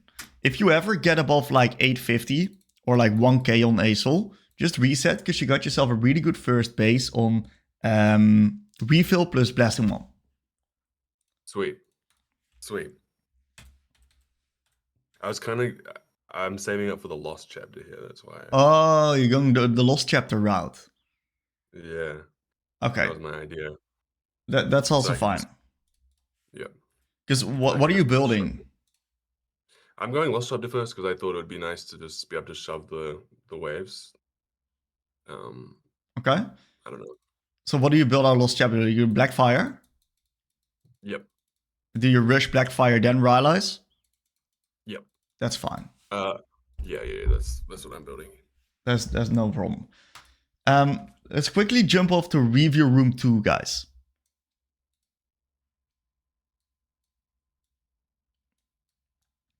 Okay. All right. That's a little bit better here. Oh. You good, Finley? Yep. Perfect. Okay. So we take a nice little reset right here for the lost chapter. In this case, right, if you're really like actively thinking about the lost chapter, you did an absolutely stellar job, dude. Really nice, solid, slow early game in which that you kept the wave towards your side. And yeah, just generally very, very decent. I'm very happy with what I see. Very consistent. Beautiful stuff. Sweet. Great. So we're now slowly getting towards level 9. We really want to aim to get to the level 9 spike here. Get some nice vision on top side, which is really good. We push the next wave. I love how you're just not interacting with the Aurelia and just trying to push the waves right here. Okay, it's also completely fine. Getting very close to level 9. Once we're level 9, it's much easier for us to start pushing the minions. We take a nice little reset. Very nice item expenditure. Sweet.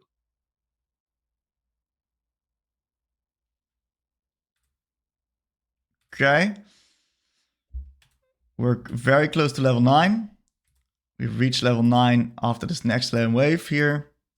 And now we're rock and rolling. What a nice early lane. I reckon if you just replicate this, you're going to be in an amazing position.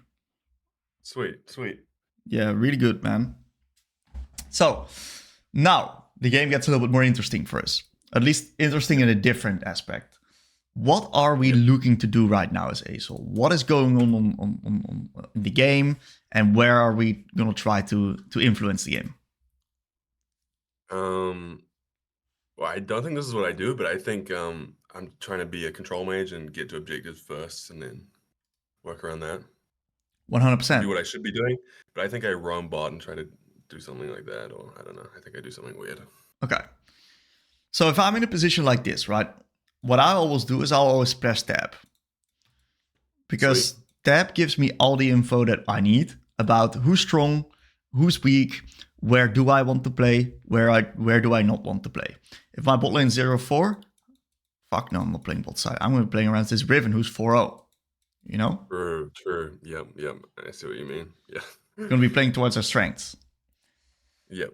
Besides that, right, the one that always has the key to the game is the jungler. Because the jungler is someone where if you play around him, he's always going to be making a guaranteed man advantage on either side. Mm. So if I'm playing in this situation where both sides look pretty even, I'm going to be fully focusing on trying to complement my jungle as ASOL. Sweet. Yeah, I see what you mean.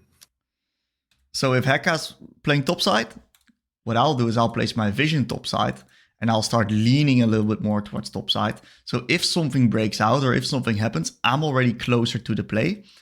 And on the flip side, you're also instantly safer from the other side because of the fact that you are closer to your team and you're further away from the place where you got no vision. Sweet.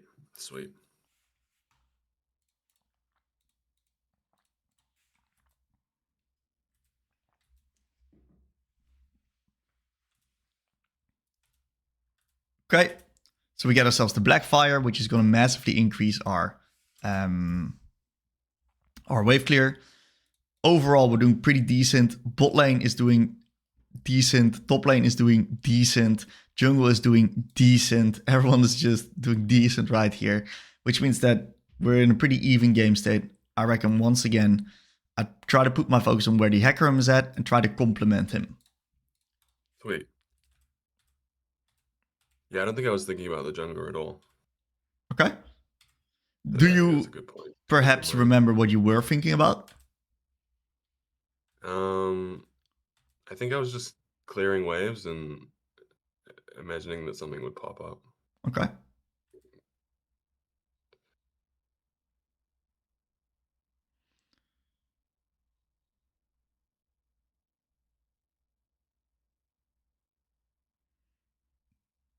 Okay.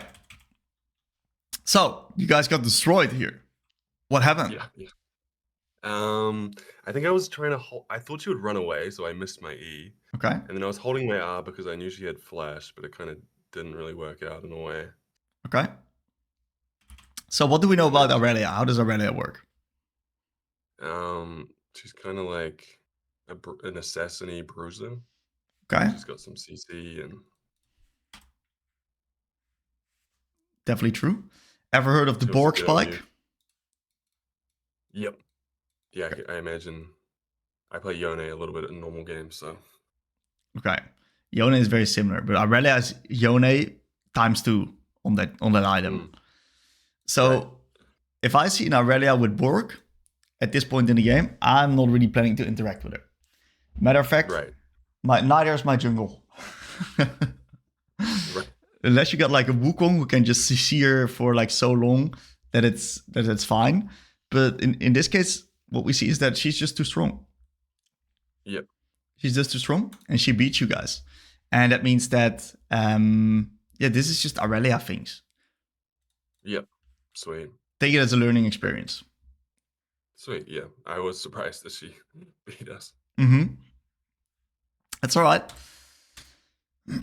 Okay, so once again, we're going to be looking to avoid the lane a little bit.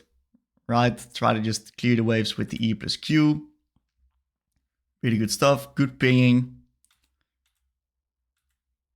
We push the wave, and it seems like right now the boys are playing on bot. So what we can do, right, is we know that Hecarim is going top. We know that Aurelia left on bot as well. We cannot really walk into them because that's dangerous. And since our jungle is going top side, what I would do here as well is I would try to play opposite side. So for Feet to just leave bot for what it is, they got a kill, fantastic. They did more than their job. And now we can just cross map top, get top side control, put us in a position of strength there, and potentially even dive the Maokai. Wait, yeah. Yeah, I think this was pretty greedy. Didn't result in anything. Right?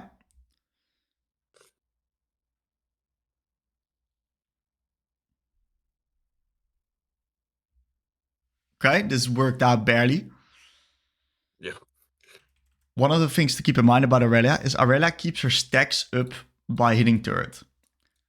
Her stacks is where a lot of her damage comes from. This was a recent change, so you may have missed it in the patch notes. Right.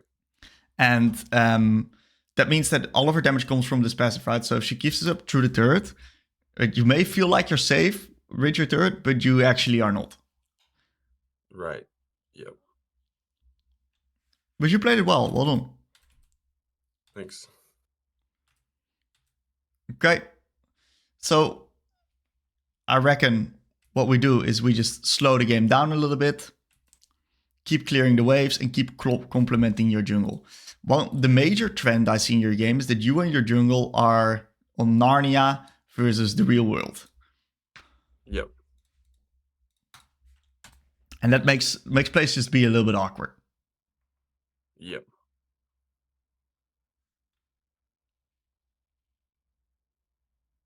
Nice job. Good hold on the W. You smurfed it, dude. Well done. Thank you.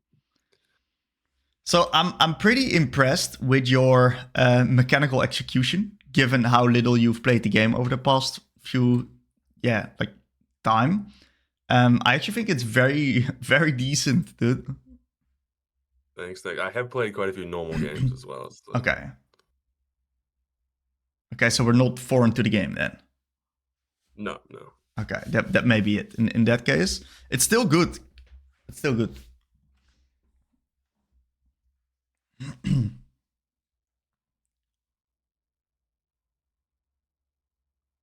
Okay. Let's break this one down right here. So we push ourselves the wave. What do we see on the map? Aurelia's recalling, and then I don't know where anyone else is, I guess. Okay, so Aurelia's bot, Maokai's top. Yep. So we spot 2 enemies. What's our team doing currently? Trying to kill the Aurelia. And, 2 people are killing top, 2 people are killing bot. So, yep. Number 1, we don't have full information on the enemies. And number 2 is we got no cover. So no one's really ready to help us as well. Whenever you want to continue and press forward, either by pushing an extra wave or by hitting turret, you got to make sure that you either are not under threat or you got cover. Yep. In this case, we got neither. So what we then do is we make sure that we just avoid this wave right here. And we're just going to go towards, after taking this wave, we're just going to go complement one of the side lanes. In this case, once again, I try to see where's my jungler and complement them. Sweet.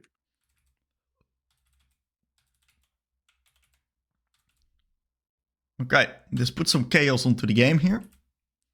We'll do a little bit of responding to get ourselves a nice little kill. Getting ourselves a lot of stacks here. A little bit of a unfortunate timing of your R and the Bard R. Yeah.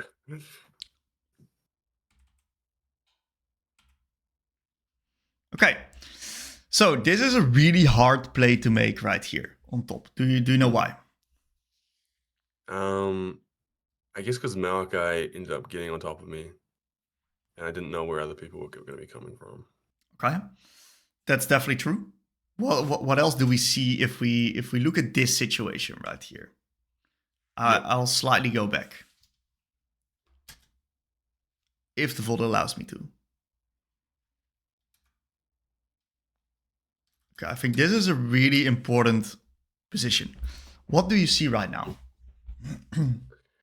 There's a Kane and a Zyra that's just gone back into the fucking war. Okay, what's happening on all of the lanes? We're getting pushed in all the lanes. Okay, what does it mean if you're getting pushed in? That we can't really go for objectives if we win a fight. Definitely true. But you see that because you're getting pushed in, your team's still responding. Right? Because otherwise you're losing creeps. Yep. So what's currently happening is that we're currently making a play on a timer where we're still responding to waves. And I want you to just look at what happens to your way whenever this play is happening. Right? Just look at what the way is forced to do. Way drops a bot lane wave. It's forced to go mid. Answers the mid lane wave. And is now too late to the fight. Yep. He simply wasn't able to be here faster and he dropped minions. Yep. So not only did we lose the fight and play without way, we also ended his tempo in the sense that he couldn't push out the waves. Yep. Yeah, I see that now. So I would the main way I would view this right here is that the fight in this case wasn't particularly good because none of the waves are set up to make the play right now. In an ideal world, you push out a wave, you force someone to respond to that wave, and that is your timer to make a play and get yourself a guaranteed man advantage. Yep. Because fighting is a lot easier if you're up a man. Yep.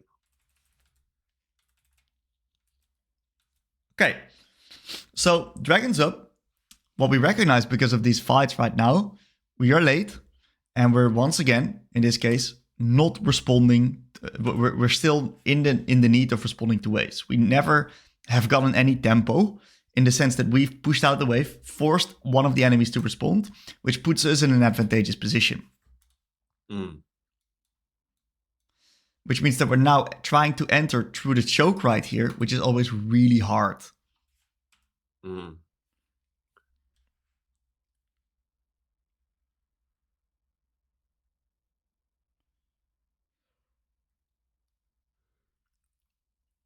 See what a rough fight that is? Yeah.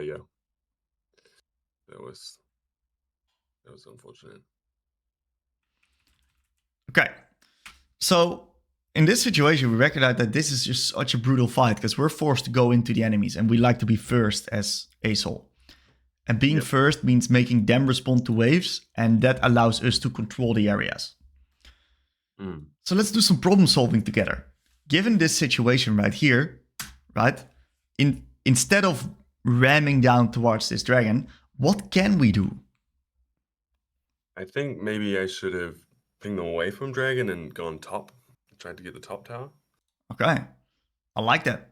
Because the other Khan's spawning there as well.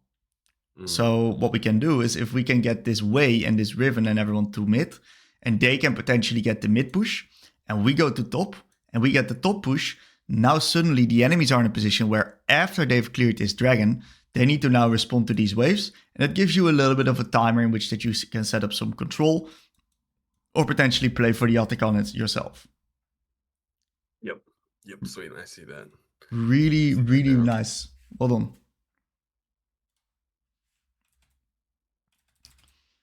Okay, so we lose a little bit of control. And the game gets a little bit tricky right now because of the fact that we got no vision right here. We got nothing to build upon. So how are we going to regain this vision and regain this control that's then going to allow us to, once again, just get the control back in the game? I should shove top wave. Okay.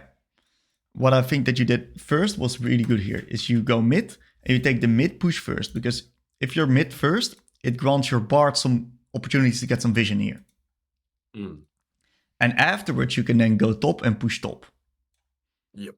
So I love what you do right here. You get a little bit of vision. I think Yatakan is therefore not a good objective to take right now. Oh, the enemies already got it since they had push. It's fine. What we're going to do is we're going to now just keep pushing sides.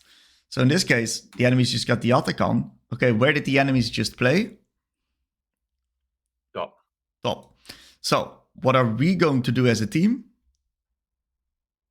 Get the mid tower, maybe. Take mid and bot. Yep. Correct. We also have to respond to top lane wave. I think that's our job.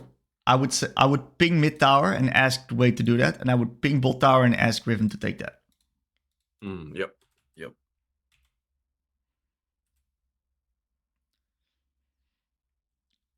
So we don't really like to be on the weak side here.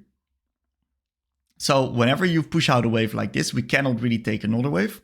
So I really like to translate this pressure now into a different part of the map. So I love how you instantly try to, whenever you push out the wave, you try to do something right here. Maokai is fucking invincible, so unfortunately he is not a good target. And since the enemy's got the revive Aurelion buff, right, fighting in general is not really in your best interest, but rather you want to just push waves, stall out the buff, stall out the game. Yep.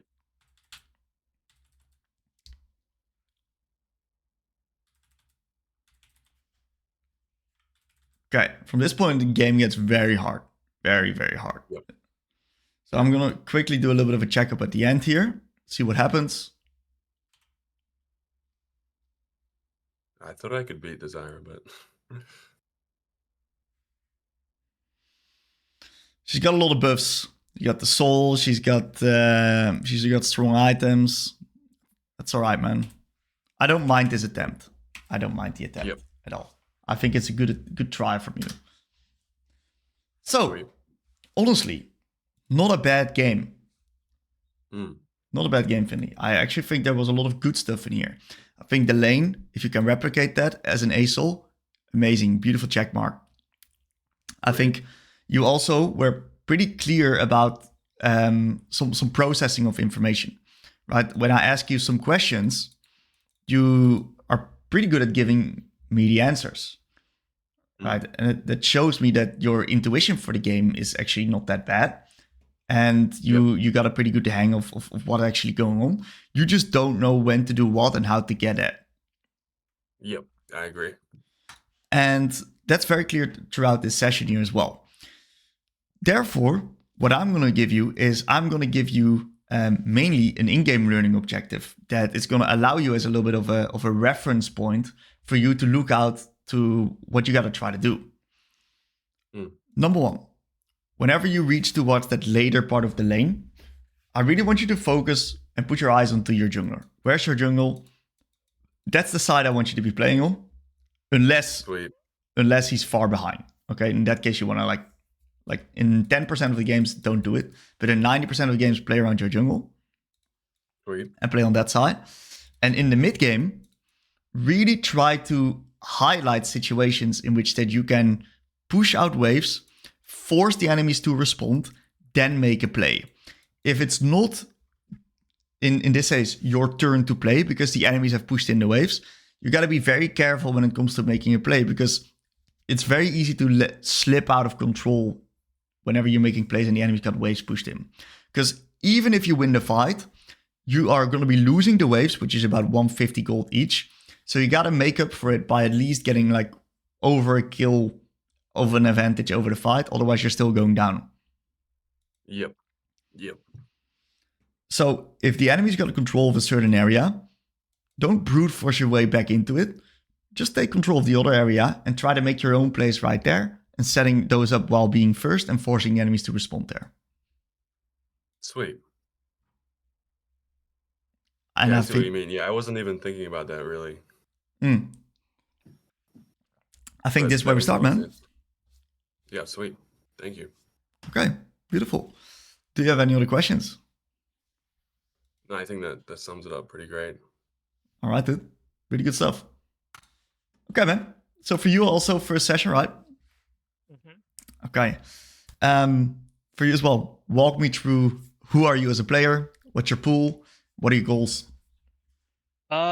So I'm actually a jungle main, and Okay. you know, I was trying really hard to hit diamond last season, but I Okay. got burnt out, so I took a little bit of a break from the game. And I'm trying to like vary it up, play something different. You know, I've always found assassin. While I was on my break, I still listen to Broken by Concept podcasts. Yeah. And you know, I was motivated, like, hey, let me try out mid lane. You know, because it's I think one of my weaker roles. I'm also a decent ADC player. Um, so I'm kind of dabbling into Ekko and mid lane. I think the assassin class is really fun, but I'm definitely not the best micro player. I'm definitely like a macro player. I'm the assassin that like Okay. feeds but like goes to the side lane and you know just still wins the game. Um, so it's I had pretty good success like on Ekko in the last month of last season. But this season, it's been like feeling like a little sluggish. I don't know, like Okay. the 1 week break that I took during the holidays. I forget all my league knowledge or something. So I'm Okay. trying to get back at it. And in this game, we're up against an Oriana, and I know an Oriana like in one of the like Coach Curtis videos, uh, like a high mana cooldown scaling champion. So as an Ekko, I'd want to be very fast paced, taking a lot of Yeah. aggressive short burst trades, get her low, you know. So I try to play to that, but yeah, I feel like one bad trade on my second back, and then I feel like I don't know, like I must have made a mistake, but I'm struggling to see where it is. Okay. All right. Clear. And when it comes to your goals, so what can I help you with? Definitely. Is there any like overarching micro decisions that I'm like making? I think as a jungle main, like I am decent on macro, but I think my laning is atrocious. And Okay. even in a lot of matchups where I feel like I should win, right? Via Yeah. op.gg stats, I still struggle. So I definitely struggle to understand like interactions between champions, right? Yeah. Even as a jungler, like I was a Vi main. Vi is super simple and I still like mess things up, I feel Okay. like. So yeah. Okay, that's Like very if you interesting. see in this video, my spacing is so bad. Okay. Like my spacing is so bad. So I know that's something to work on, but I'm not really sure how to improve like spacing, you know? Okay. I think that's a fantastic question. So, okay, feel free to send me your OBG. I'm gonna do a little bit of digging. Like right now or in a bit? Yeah, right now. We're gonna do some digging here. Okay, this season started off rough, so I'm sorry. That's All the fine. viewers in the chat. It's nothing but red. We like the color red. Oh, it's not too bad. And then, yeah. I'm trying, I swear. You're doing good, man. Don't worry about it. I'm gonna be very honest with last split 3 from last season for me. This is gonna make this look like the best. I have like 4 accounts. Yeah. Oh. Sorry. So like one is like an ADC only account, jungle only account. So yeah. Okay. All right, so we're pretty old school player. It seems like we've played the game for a long time. This is my oldest account. Yeah. Okay, that's some good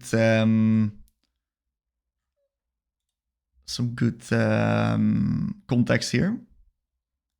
Okay, still dabble into the jungle role every once in a while. It seems like that's a secondary role. Yeah, I queue mid jungle. It's frustrating to not get mid every game, but okay. All right. So let's start off by understanding your journey, right? Because we're now 10 years in, right here. 10 years in playing League. And we've made some improvements here and there. And we have now changed from jungle to mid, which is honestly a massive difference. Like going from jungle to lane is like relearning the game completely. Because lane is all of these, you're now playing versus someone, right? And if you're not playing well, you're going to get abused. Which is, of course, terrible because you cannot really do your thing. And the thing with this, with mid lane is, I suppose you've mainly only played Ekko on mid. Yeah. Okay. So, if you've mainly only played Ekko on mid, how the fuck are you supposed to know Oriana's range? True. Right? That's the thing that's missing here. It's not that you don't know how to tether. It's just you don't know how Oriana works. So you don't know what her range is. Mm-hmm. I can tell you exactly what her range is. It's right here. This is where she can throw a ball. Right? And the reason why I know that is because I've played, what is it? I think Oriana. I've played Oriana for like 50 games in my life.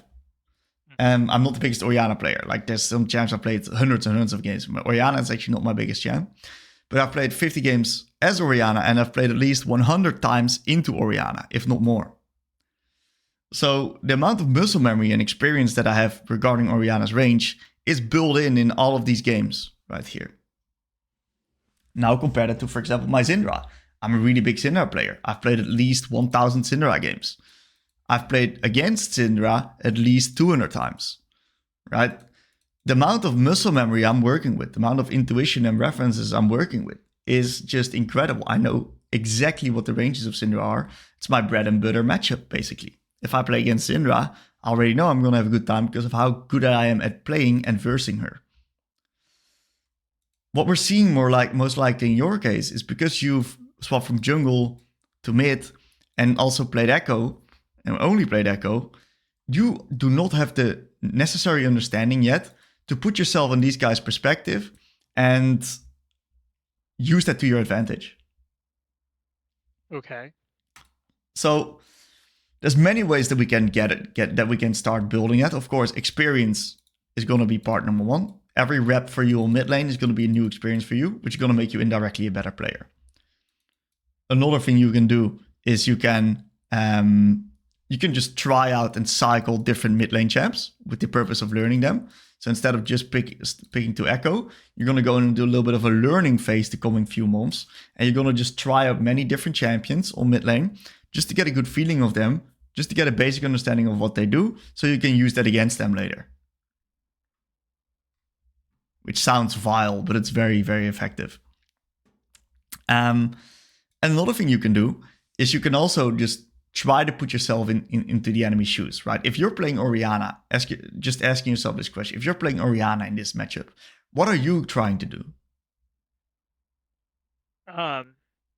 Poke me down without like take one-sided trades. So basically via poking, yeah. Exactly. Without getting into my E range. Exactly. Perfect. And if you're scaling up towards the mid to late game, you're pretty happy as long as you don't match up against Ekko in the side lane. Mm-hmm. Right? So you do have a pretty decent idea of what she's actually planning to do right here. Right? Just to keep this in mind, use this as food for thought. And what we will do with this is something that you can like keep it in mind. And if you feel like it's necessary, feel free to just try out meta picks or champs that appear a lot in your game. Get like 10 games in on the champ just to get a basic feel for it. Move on to the next one just to start wrapping out these champs and make it easier for you to first them. Because you feel like your lane's the worst part, that's most likely going to be your first step to improving at your lane. Okay, that's good advice, especially the meta champs, yeah. Yeah. Look, you don't have to fucking play. What is it right now? Let's just get specific here, right? We go to the tier list here. Yeah, op.gg sort by popularity. Just pick the top 10, play like 5 games of each. Exactly. You got Victor here, which is definitely a good one. Silas is a really good one to recognize. And then you right here, you got yourself the Nafiri. Like, I haven't faced Nafiri in 300 games. Right? Or the Aesol or the Kiana. These are so unpopular. You're going to be completely fine with them, you know? Sounds good. All right. So that shows us on this first E right here already in the lane. It really shows me in this first E that the anticipation and the... It was so late, yeah. It was exactly trying to be reactionary.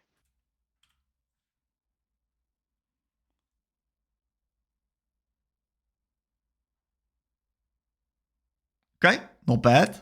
We did take quite a bit of minion damage, but it's still fine.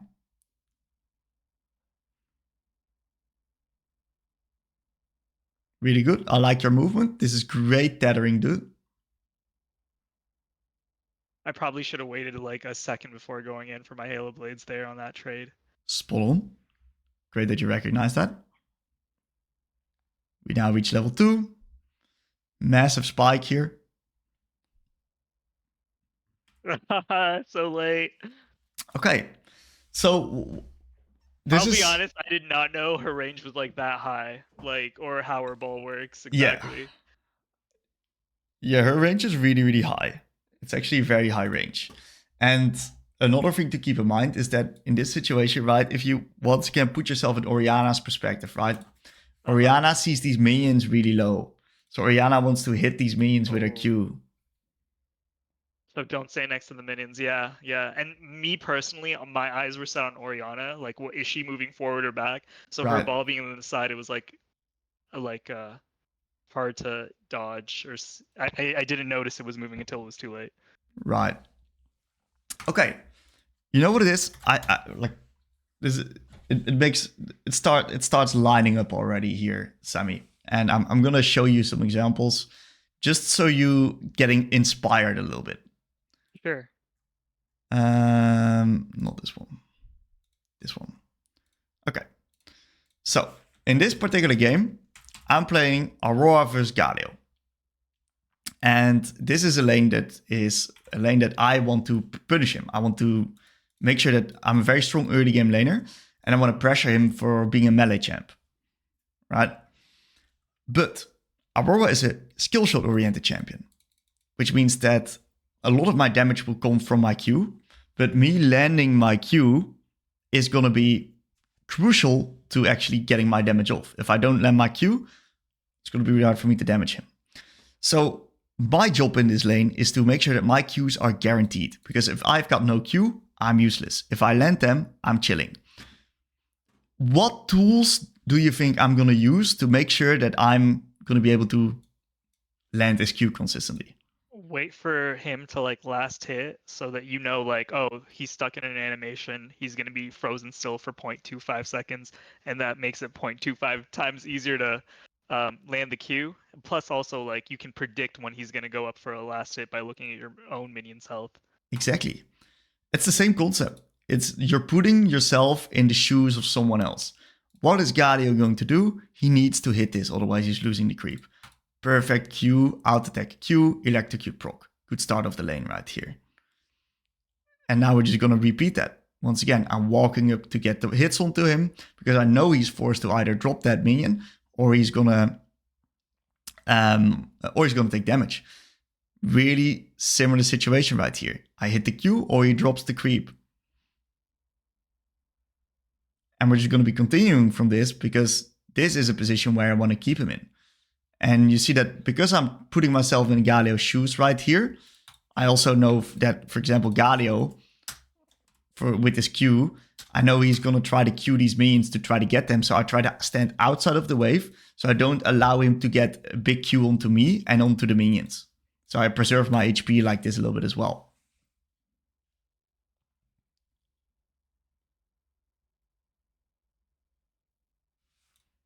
Okay. We're going to have some more examples for you right here. In which that, oh, that's the wrong one. I go to this one. And right here, I'm going to be playing Ahri versus Oriana. Okay, and Oriana's a champ that wants to punish me in the lane here as well. Like you just played against Oriana as well. And what I'll do is I know that Oriana, so now we're flipping it around, wants to time her Qs with my last hits. Okay, so me knowing that she's going to try to do that is going to now create a counter strategy for me here as well. So I'm going to put myself in a position where if she is going to think that I'm going to last hit, is she's going to throw out her Q and I'm going to juke it out. So I intentionally walk forward right here as if I'm going to last hit these minions, bait out her Q first, and now I'm going to hit these creeps. And she's pushing the wave as a result, which is beneficial for you because then you can like freeze it. Correct. And now we're going to rinse and repeat that. You see that she's looking onto this minion. She knows I need to last hit this minion before the next minion dies. So she is looking already very aggressively to punish. So I use my move speed to dodge out on her abilities. And that means that right now I'm able to stay fully high health by putting myself in her shoes. Make sense? Yep. Very good.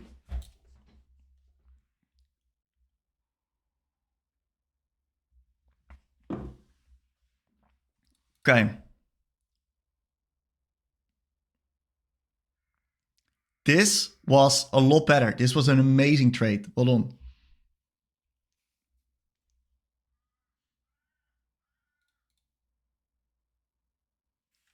I like how you ping. That's a typical jungle thing to do. Nice W. Well done, man. Good trade. Yeah, and then I kill her in a little bit.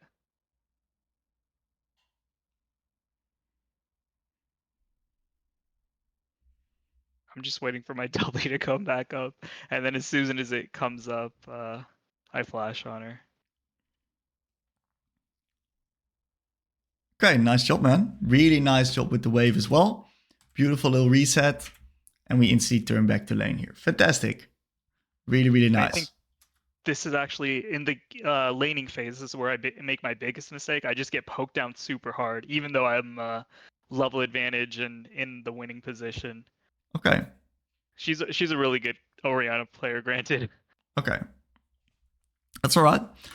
Main thing to see is you got no potions, right? She's got 2 potions. Trading in lane is all about understanding the value of HP. Since you got no potions, your HP is going to be a little bit more valuable to you compared to her. Okay. Because she can regenerate it up. The only thing is that you got stronger items, so you deal more damage. And she deals less damage in her trades, because she has less strong items. So you can just like... If you guys would just be hitting each other, you will win. If she slows the lane down and plays very carefully without taking much damage, she will win. She got a little bit more regeneration. So what I would do in this situation is I think that a trade like this is absolutely fantastic. Because of the fact that we can utilize all of this extra power that we have right now to get these good trades onto her. As long as you understand that right now you do not take much nasty damage, then you're going to be completely fine. And you can just keep doing this, then you're going to be beating her potions with your extra damage. So instead of you going for the minions right here, because what's going to happen if you go for the minions right here, you're going to get yourself poked. If you just jump onto the Orianna again and trade onto her again, and then back off, you're going to be completely fine. This is the stuff you want to avoid, where you take damage, and she can... she does not take any damage in return. Yeah, like fair trades or extended trades in this case. I got hard minion blocked. I didn't jump on her at this second because I was waiting for my Hail of Blades, but I might have mistimed it. Like this, but yeah. Okay. So first things, right, if you got Q, you don't need Hail of Blades. True, I guess, yeah. So you're completely fine if you see an opportunity to go for it. Another thing to keep in mind is that you, as Ekko, you got yourself the Q and you got yourself the E. If you're looking to play offensively, you want to make sure that you play these abilities in the same rotation. You don't want to be playing with either of these abilities on cooldown. And what you do right here is if you're looking to play aggressive, you want to keep these abilities at the same time. So if you use your Q, don't go in now, wait for your Q again, and then go in. Oh, yeah. If you're playing defensive, so if you're playing against a matchup that's rough for you, right? That you cannot really contest, then you want to desync the abilities. So you want to not use them at the same time. Does that make sense? No, I'm a little curious about the defensive part. I don't understand that. Why? Okay. Because if you keep one ability up, right? If you keep either your E or your Q up, the enemy cannot really blow their full load at you. If you were playing versus a LeBlanc, for example, right? And you have no abilities, what will the LeBlanc do? All in me. All in you. If you're playing against LeBlanc and you have your E up, what will the LeBlanc do? I can maybe use it to dodge her W, so she has to be more cautious about her W or chain, like any targeted skill shot. Yeah. Perfect. That's it. That's the mindset. How would Ekko Q, like if I'm against LeBlanc and I have my Q up, how could I use that defensively? You can use it to stand your ground, Q out attack, and that's going to make it harder for her to trade into you because she runs the risk of getting traded back into you. Got it. Plus, it grants you access, for example, to do some fake movement, and instead of out attacking the minions with your last hit and last hitting with your out attacks, you can Q it instead. Mm-hmm. Make sense? Yeah. Very good. Because once again, trading is a resource war, right? So if you can get a little bit of damage off onto them versus a lot of damage off onto you, versus and compare that to you guys both trade equally, or versus, hey, I can get a lot of damage onto you versus you can get nothing versus me. There's all big differences in these trading.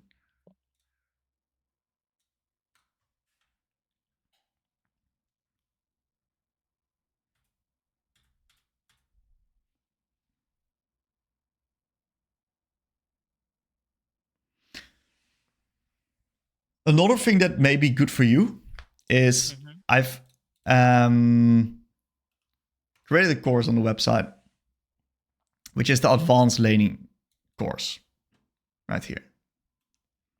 Okay, I didn't know about that. It's a really cool one. And in this course, I go very in depth on all of these topics. And I think that for you, since you're such a long-time player, this can also be a good one to check out and just ingest the information that's in there. Okay, thanks Yeah. for showing me. I didn't see that course there. Yeah, this is a big one. And I'm not sure if you've checked out the trading course, if this is one that you've checked out.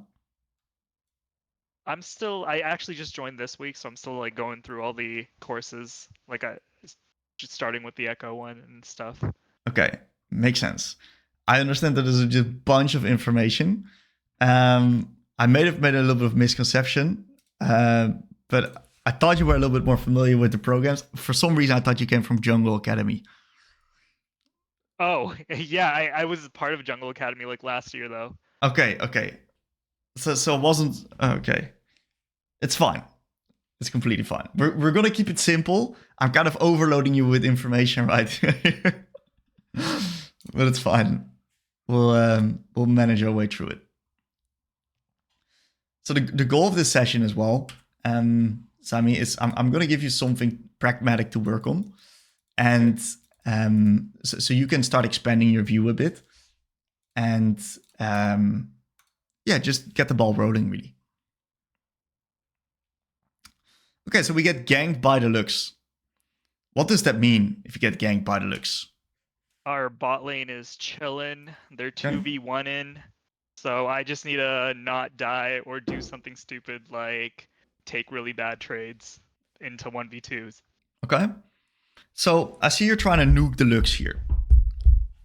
That's a very interesting choice. Yeah, I this is a really bad Q. If this Q landed and I got the... I could have gotten the movement speed to dodge her Q, basically, right? Okay. And then I wouldn't have had to take this much damage, so I thought it was free trade. Okay. So what does a trade into Lux accomplish for us? Nothing. Really nothing. Okay. That's right. Because this guy's not our lane opponent, right? Yeah. So if I am playing as a mid laner and someone's ganking my lane, if I take a trade, I take a trade on my laner, not on that guy. Because I'm not going to gain anything from taking trading on this guy. Because what's going to happen is that this guy is going to then get a little bit of damage onto me, and I'm going to be losing the War of Attrition now again. Mm-hmm. So I'm going to only put myself in a bad position by doing so.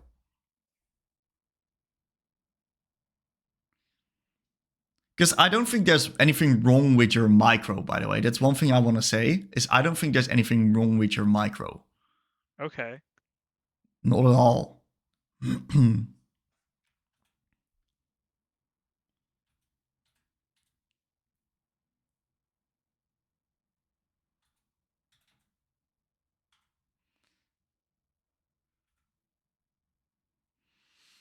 You're pretty screwed here. You're pretty Why screwed. so? Okay, so you're low, right? You're low. Okay. If we look at the resources here in this lane, right? How are you going to take control of this lane here? I'm not really sure. Right? Because you got no pots. This guy is 2 pots and full health. Uh-huh. You're 500 HP down. Uh-huh. Not only that, but he's got also more mana resources. So on item-wise, he's also ahead. Okay. So currently, you're fucked. Right here, you will lose because you cannot trade into her. And if you cannot trade into her and use your offense as defense as a little bit of as a melee character, you're just going to be sitting on a tower being a little bit of a victim because you cannot play proactively. So given all of this information right here, what we recognize is that we take some pretty decent trades into the Orianna, but we now recognize she's going to reset. Uh-huh. The answer to the question we gotta ask ourselves then is, hey, can we stay in lane? Yes or no? Oh, yeah. I didn't really look at her pots, but I guess the answer was no. Yeah. Exactly. So if we cannot stay in lane while keeping lane control, we should also look for a reset ourselves. Okay. And the time for us to do that is right now. She's resetting. She cannot contest the wave. Hard nuke this wave. 2 Qs through the entire wave. And go for a little bit of a reset. You're right. This would have been a great reset window. Absolutely.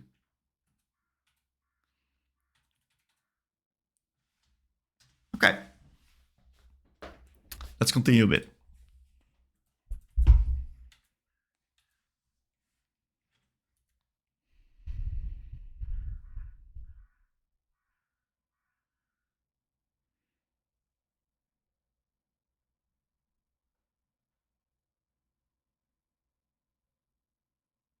Honestly, I like your attempt here. I think the attempt is really good. I think the attempt is really, really good. I think in this case, there is a little bit of micro going on here. I think this is the first example. So, in this situation, if you review this, how should you play it? I think probably wait for my Nocturne. He's still really far away, you know? I kind of discredited it just because he does have that ult, but like even this I don't think is within ult range. Yep. And because of that, that W is really, really bad, right? So hold on to the W. Even if I'm on a ward, does it really matter? No, they're so deep, right? Yep. And the Nocturne's coming. I should have, personally, I should have hovered my camera lower. Because when that Lux and Amumu were headed that way, I'm like, oh gosh. Like I'm thinking, are they going to dive? Right? So I assumed that Tribush is warded and I put my W in a way that like, you know, like kind of, I guess cuts them off, right? Yeah. But now Nocturne is in R range. So again, like my W usage was so bad and I could have just waited like in the river for Nocturne. So I wouldn't need to blow my flash and I could actually like use my W when it matters. Perfect. And they also didn't make a decision yet on which choke they're actually evacuating from. So therefore you can just hold on to your abilities, wait for them to make a decision. And then I think that if we really look at the perfect time to place your W is wait. When all three of them are leaving. When all 3 of them are leaving, we place them right here in the fog of war when we're standing right here, of course. Exactly. Combining it with the Nocturne R, which means they don't see your W as well. Triple kill. Oh, I didn't even think about that, but yes, absolutely. Yeah. Okay. Final thing I want to note. Whenever you're playing Ekko, don't buy Sheen. Sheen is the last item you buy from the tree, because the Sheen basically gives no value for you as Ekko. You need raw AP, because that's going to get you to your wave clear breakpoint. That makes sense. Wow, actually, that's really smart. Yeah. Okay? Sheen is mega useless. In jungle, it's okay because you're out-attacking a lot with your abilities, but in mid, it's not. Yeah. Yeah, that makes sense. Okay. We've covered a lot, man. Yeah, this was really helpful. One thing that I actually learned from you is that I never pay attention to potions. Even because as a jungler, it doesn't matter, but, you know, as a laner, it really does. So I'm, like, dumbfounded how little I put into my resource management, how much attention I give to potions. So like that one review where you said that, oh, she's full health, but also has 2 potions compared to my like being at 80% with no potions. It's actually like a 500 health advantage. Yeah, that's actually so true, and it literally, that exact thing resulted in like me dying like seconds later. Exactly. Yeah. That's beautiful. That's amazing, amazing learnings. I think for you, right, to put it really in perspective, I think there's going to be 2 overarching goals that we are currently going to have, Sammy. Number 1 is we're going to try to get a little bit more experience on the roster of popular mids. So I'm not sure which champ you ban right now. Which one do you ban? Silas, because I have no idea how that champ works. So I'm probably going to start with Silas. Okay. So Silas is a fucking brutal champion. It's a really hard one. You won't be able to get a hang of Silas within 10 games. This champ is a mess. Keep banning Silas, and I reckon get some reps in on Victor, Ahri, Yasuo, Kata, Akali, Syndra, Yone. Okay. Play 10 games each of these champs. Okay. While you're at it, we've made some guides of these champions. Feel free to just check out what these champs want to be doing in general, the general reference points. Just skim through the guides, skim through how they want to be playing their lane, and just soak up information about these champs. That's one of the things we're going to be doing. Then, in the meantime, what you're going to do is I want you to watch the lane fundamentals courses, except for the advanced laning course. I only want you to watch lesson 1. Okay. Not 2, 3, 4, 5. These are a step too high. We're going to do that in the future. But lesson 1 is going to make you understand the art of laning a little bit more. Sure. This is going to be quite a project right now. Playing all of these games and watching all of these content pieces. But I think it's the first step in our improvement. I reckon get these games in, which is going to be about 60 to 70 games on these in total on all of these different champs. Watch all of these courses, then play a few Ekko games again, and pick one of those Ekko games to bring to our next session. Okay, thank you, Tim. Very good. Any other questions that you have, man? No, this was really helpful. Thank you so much. Fantastic stuff, man. No problem at all.